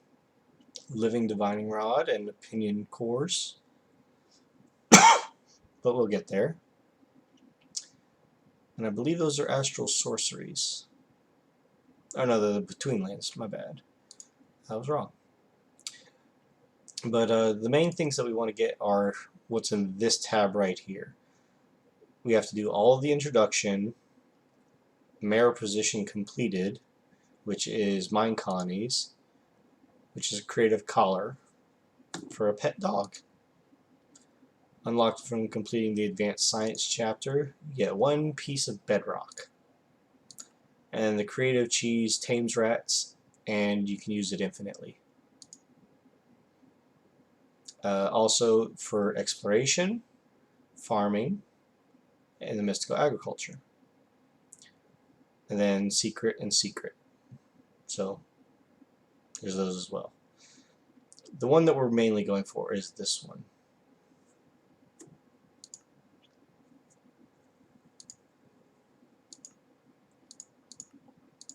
And of course, they're not going to tell you what it takes to complete these. I mean, I almost can get. I can get that now. I got 8,000 coins, right? That's just going up and up. All right, back to what we were down here for.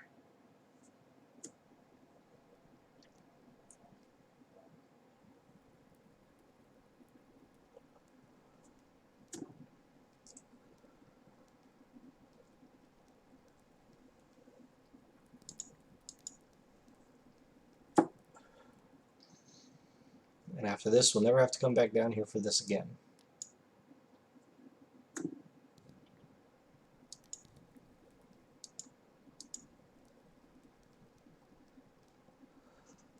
Technically, you could just hold right-click and just keep going over the 6 areas, or however big you make it, and it'll just keep placing whenever there's not one there. Because, you know, it is kind of hard to see with the smokes. All the particles.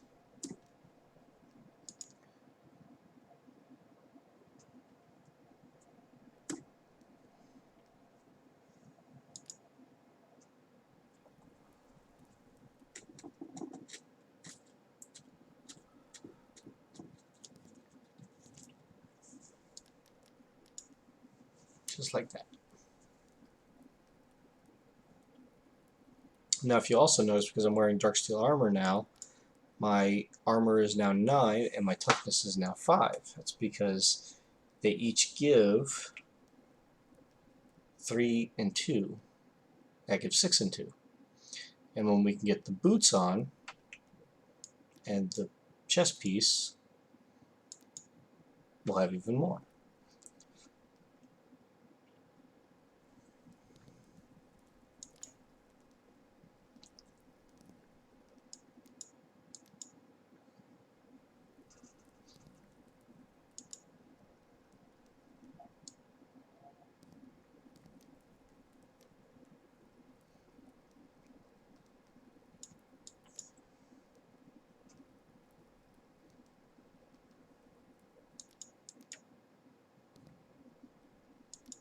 And to be fair, it won't be too long to get 2 flint and steels gone doing this. So I'm just doing it, you know, get a little bit of a jump start, I suppose.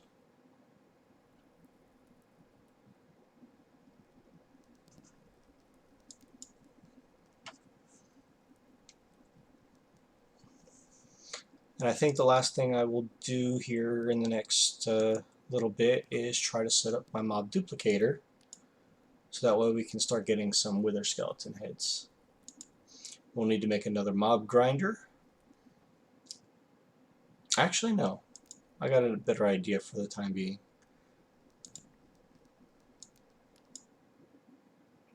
I want to load up my shuriken finally, because that is getting there, but not quite yet.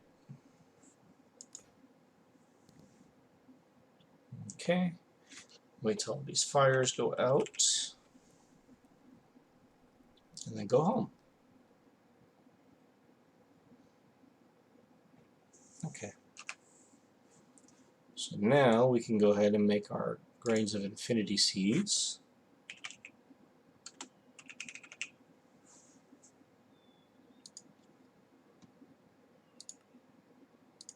And we go place that down below. That we're going to save for later. Those we can just put away. Those we can just put away. Let's open this nice fancy dress box. We got a black tie. It doesn't really do anything, so I'm not too worried about it.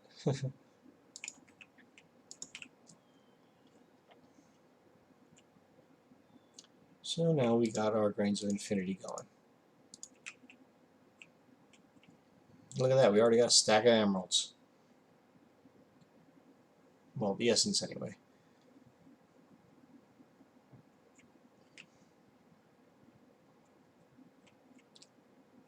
And there we go, we got our first grains of infinity essence. So let's go make some more reinforced obsidian, shall we? See if we get one step closer to finishing up our wither kill chamber.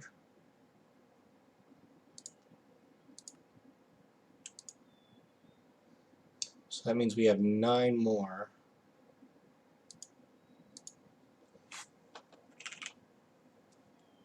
So let's go place those down and see how far we are.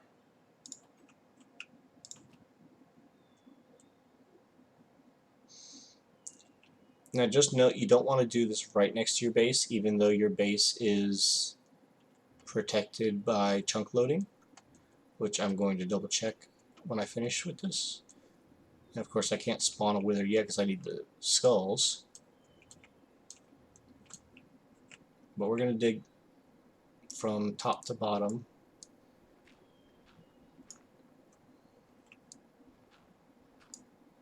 Placing these down. Technically you don't need that corner piece. I just like it because it makes it look nice. Okay. And we have 3 more.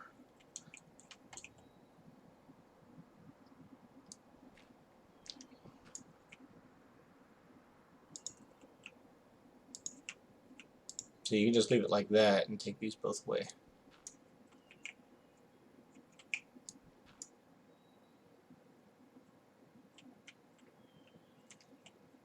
And then take this away, and this away, and this away.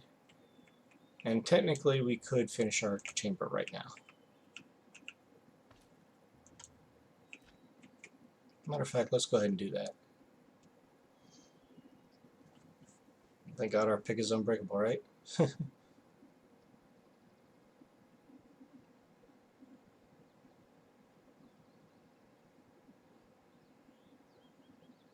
Now, I know it doesn't look like it, but it is breaking, folks.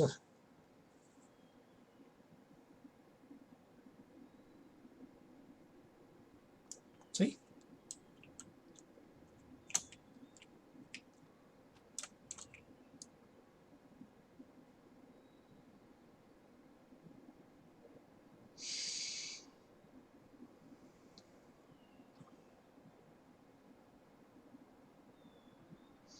Technically, we only need 1 more reinforced obsidian, and this is completed. Okay. So we place 1 right here, take this dirt away, and place 1 there, and then once we get 1 more, we place it right there. And then this will be where you place your wither.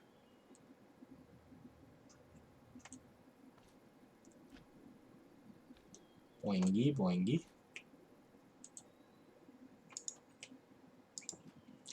So let's go get some of our grains of infinity essence.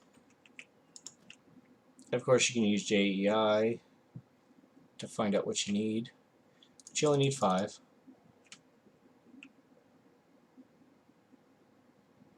Well, actually, technically, no. You need 20.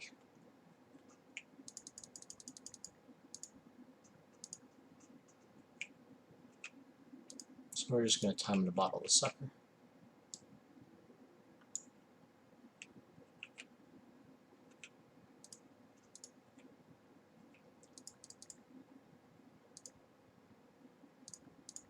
Okay. Because you need 4 of them.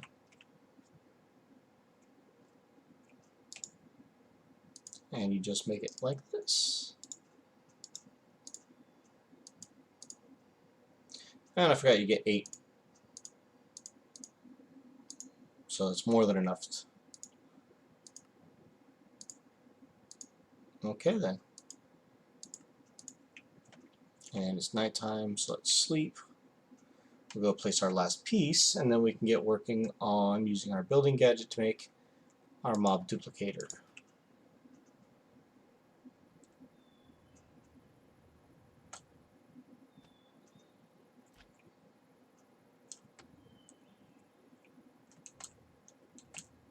Okay, that is Wither Kill Chamber complete. Let's see, where do we want our mob duplicator to be set up at? I think I said I wanted to set it up over here, right?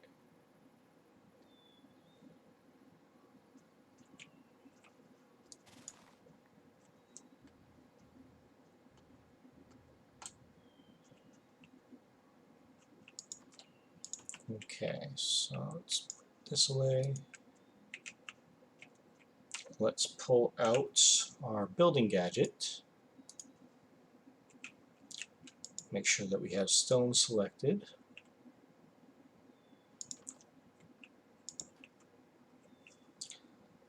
And let's make sure that our journey map, or not our journey map, our FTB utilities has this all chunk loaded.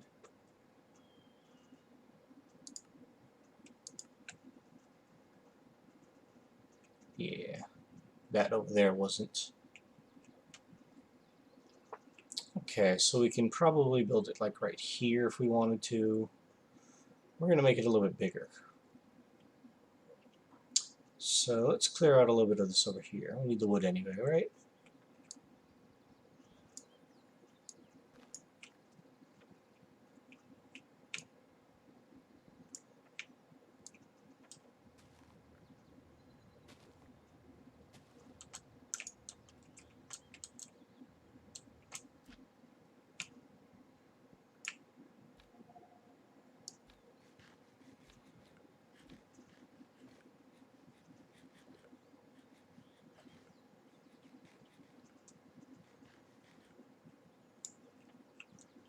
Okay.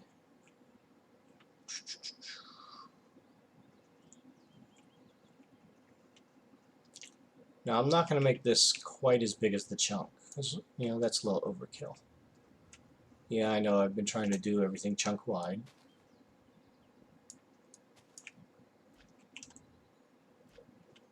But there's a reason why I'm not going to do this chunk wide.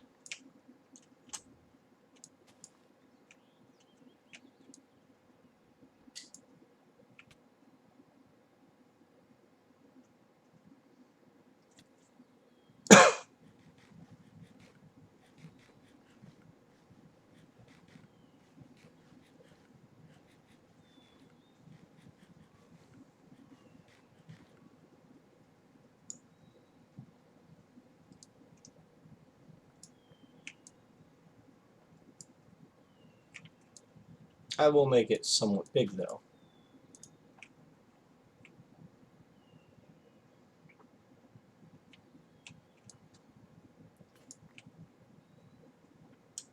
Okay.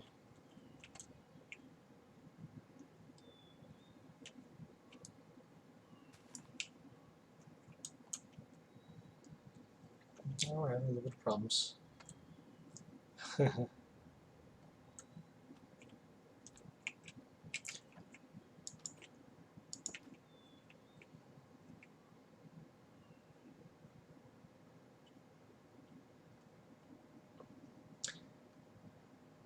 Derpy and Adam, you still with me?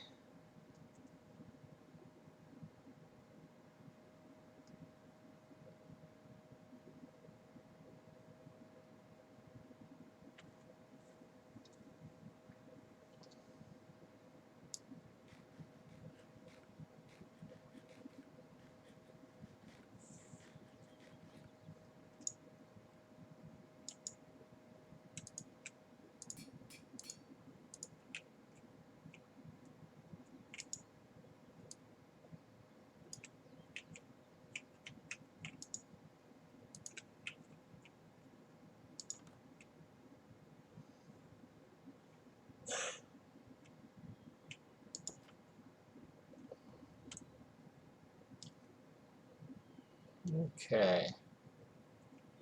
Clear a little bit more over this way.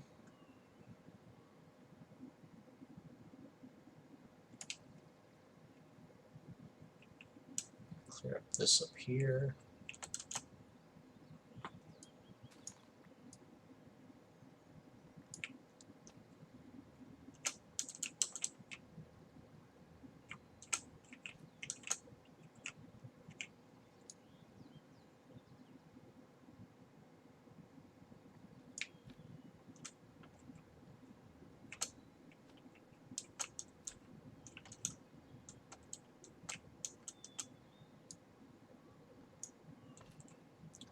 And clear this over here.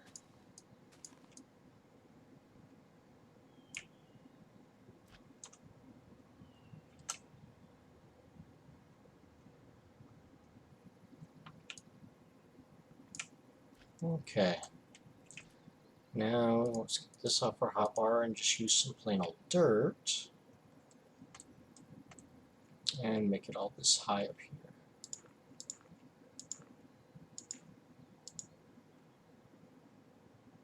Actually, you know what?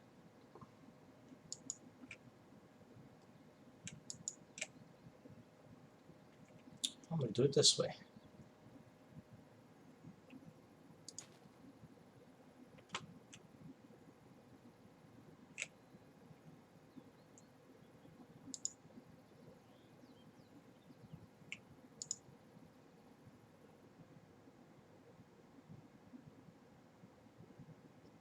I've got enough dirt, right?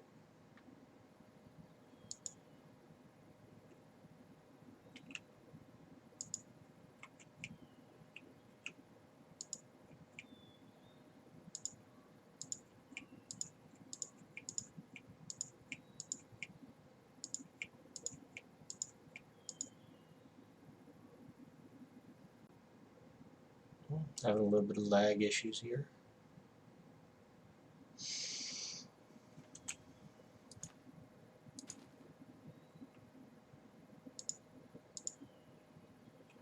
Okay.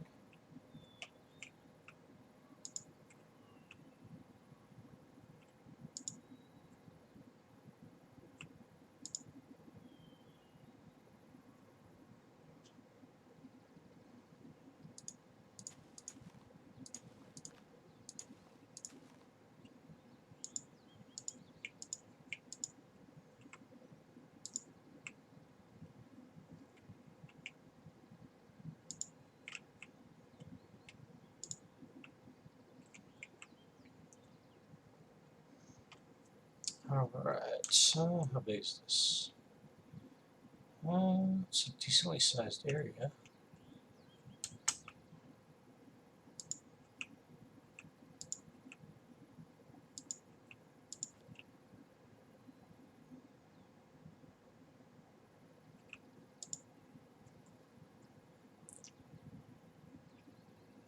Let's go ahead and just clear this out some.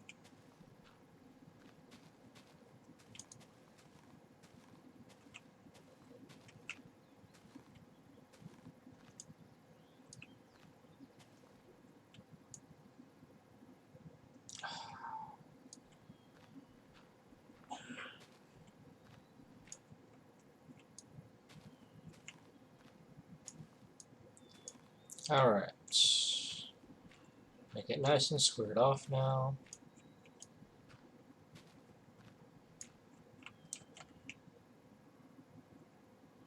I think that's decently large, don't you?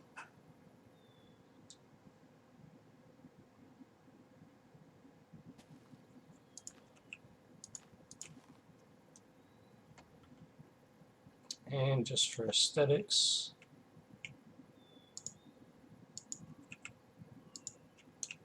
fill in the holes.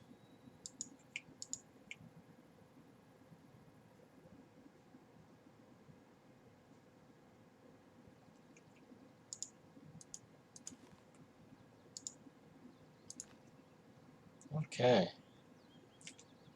Now let's go and make sure that this area is chunk loaded.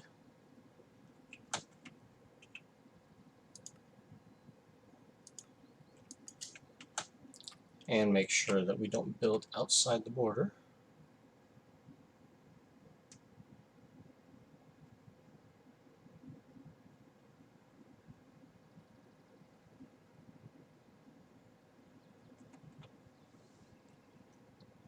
Okay, so let's go ahead and take this in a little bit more.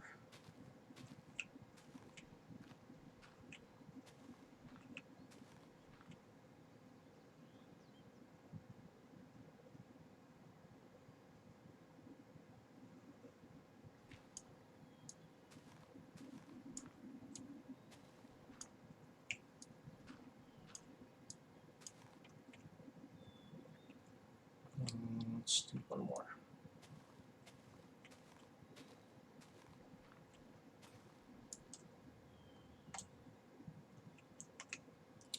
Let's go sleep because I can't see nothing.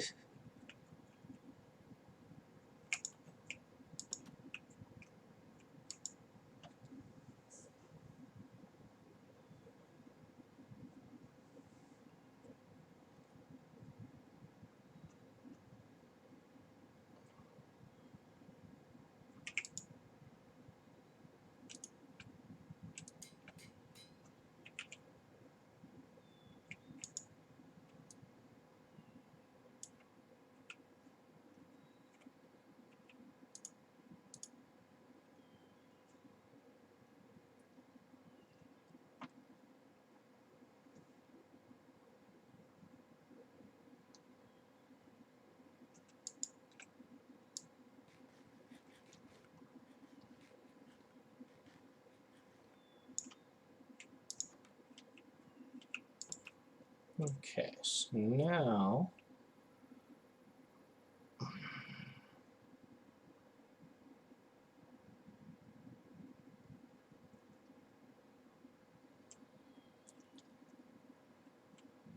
I want to make this a surface build with a range of, let's do 6.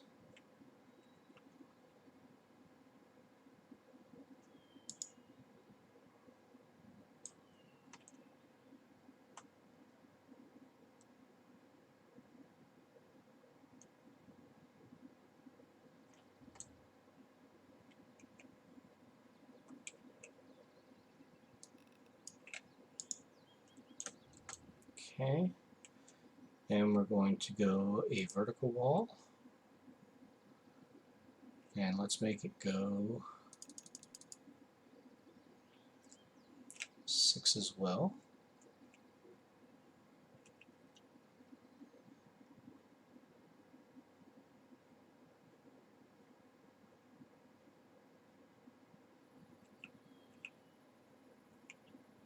Actually, let's make it go 7.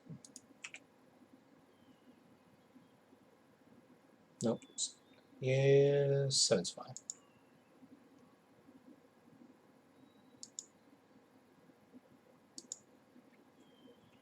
Okay. And then we're going to change it to a horizontal wall. And make sure we get it on the top. And take off this end one.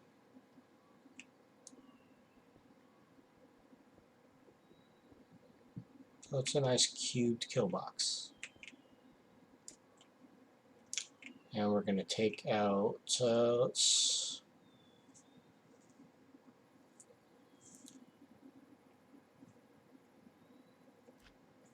deal with the lights later.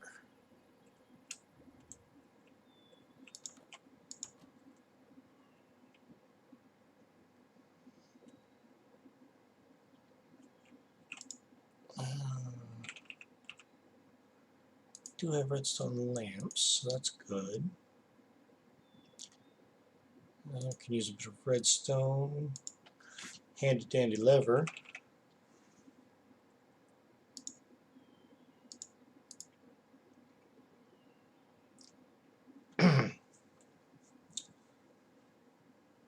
Let's see, what else are we going to need? The mob duplicator itself. Our wither skeletons.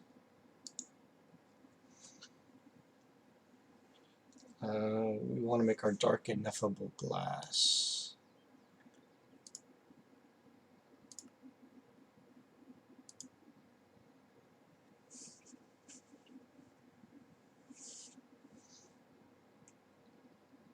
And we can also take our reinforced obsidian off.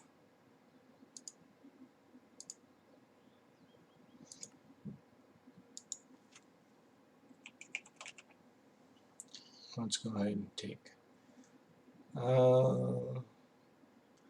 yeah, stack of lapis.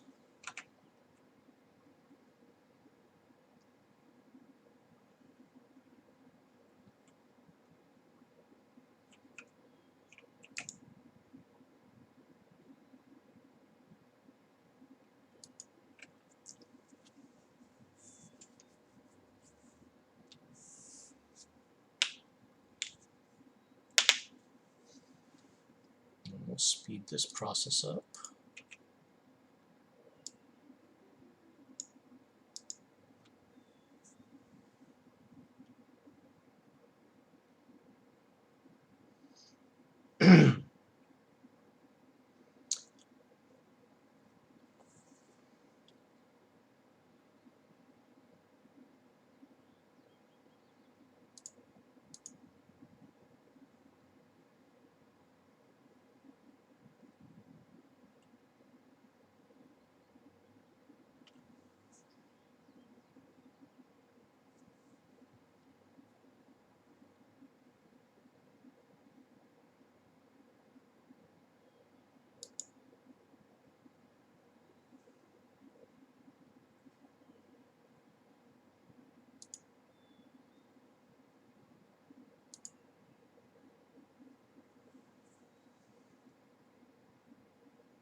Alright, that should be good for now. And we do still have some diamonds left, so we're not hurting completely for what we need.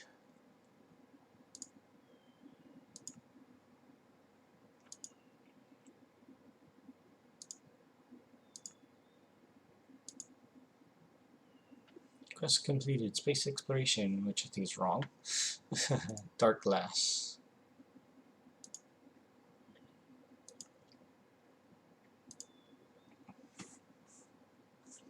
Wait, what kind of glass do we need? Thickened glass, which is sandy glass melted down.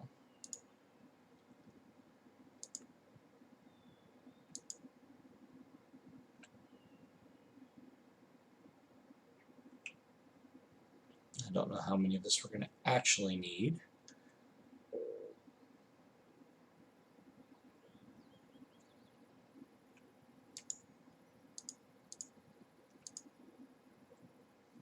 And it can't go in there.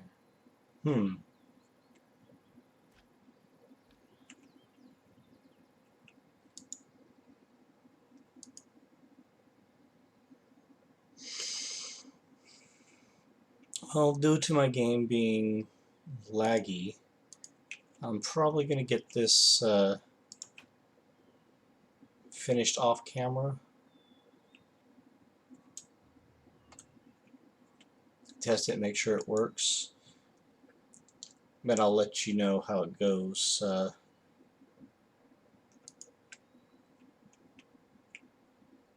And I'll show everything what it is. I am going to need some lasers.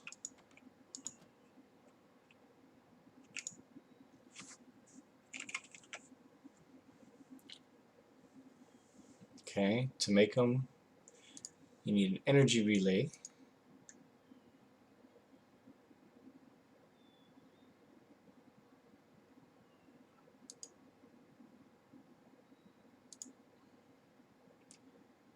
Advanced coils.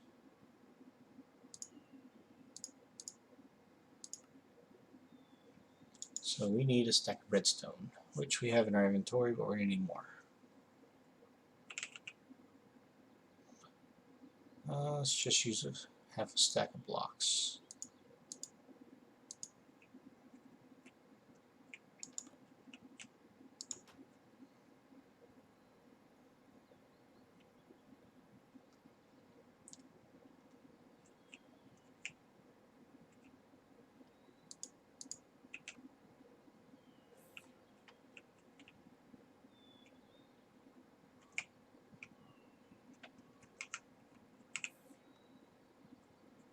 There we go.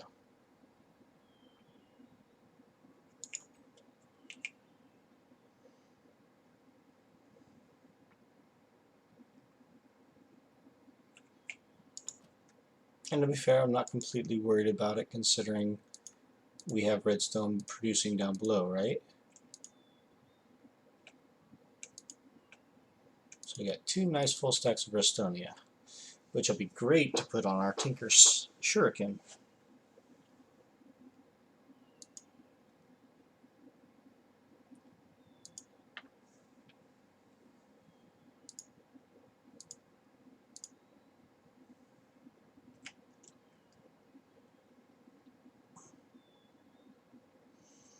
What was I trying to make with that?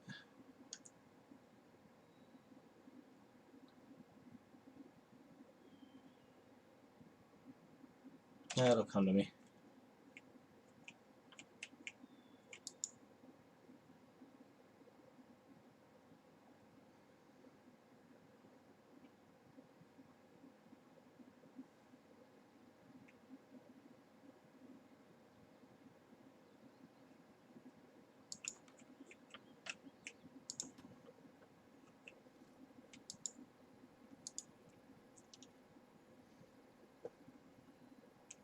Now, I don't know how many thickened glass and redstonia glass we're going to need, but we've got about a 5x5 grid in here.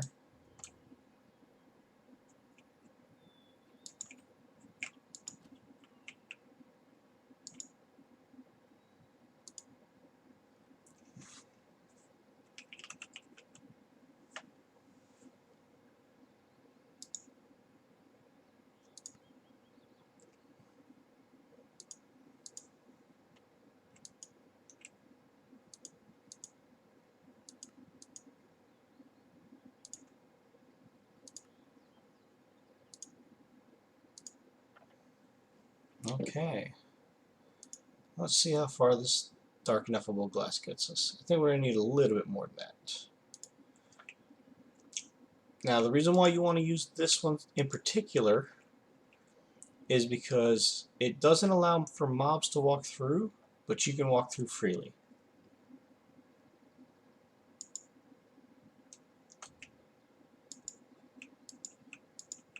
And it has a very nice connected texture. So, and it's dark. So when I fill that all in, it'll be nice. I do need to see if I can get some more ink sacs or black pigments though. We can turn off our chunk borders now.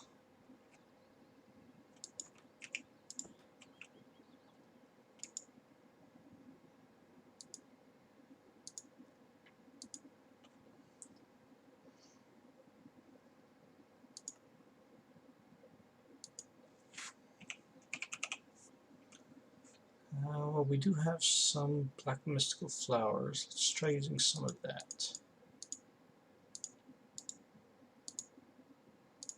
See if that'll get us what we need.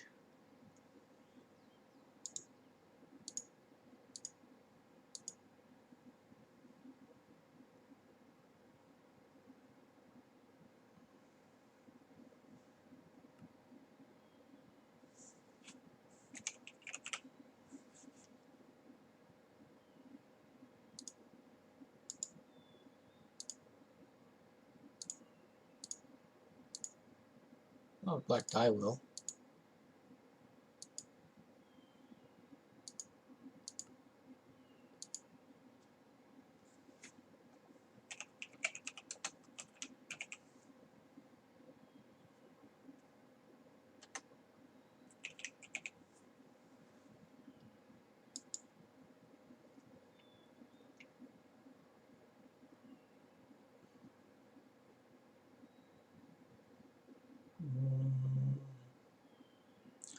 Floral black powder. So I need a mortar, pestle and mortar.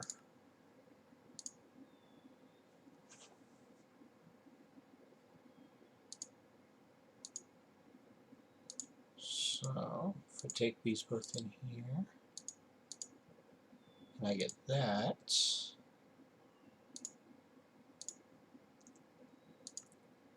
Yes, that works. Okay.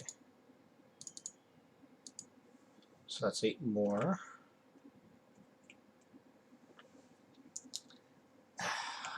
Trying to get this built, folks. I swear I'm not doing it on purpose.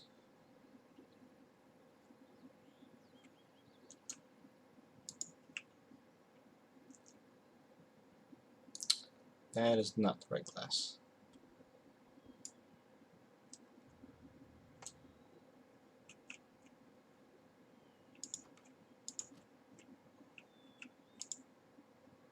It's supposed to be this glass.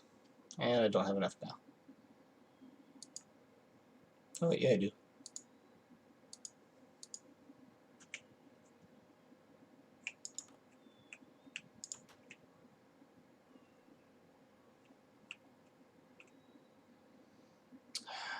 Come on, quit lagging on me like this.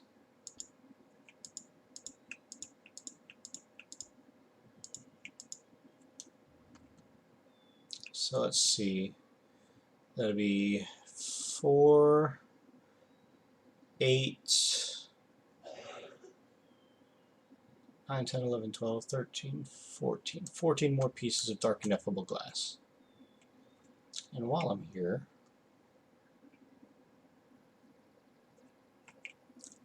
I want to set a horizontal column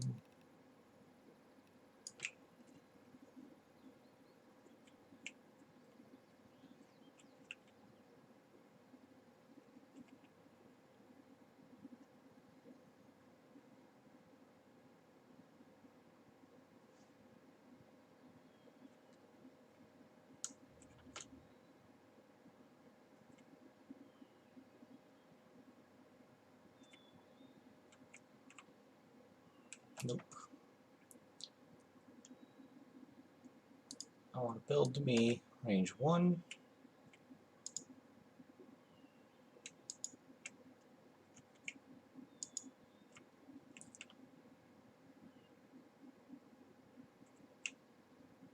And then I want to come down here and do it again.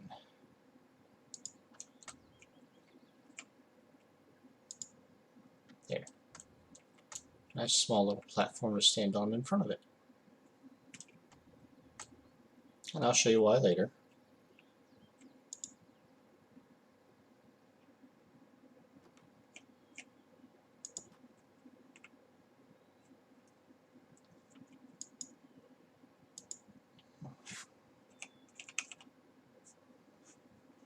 So we need 2 more worth.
Well, folks, I think this is about it. When I come back for episode 10, I will have that finished building and hopefully working. And I plan on doing a few things with it.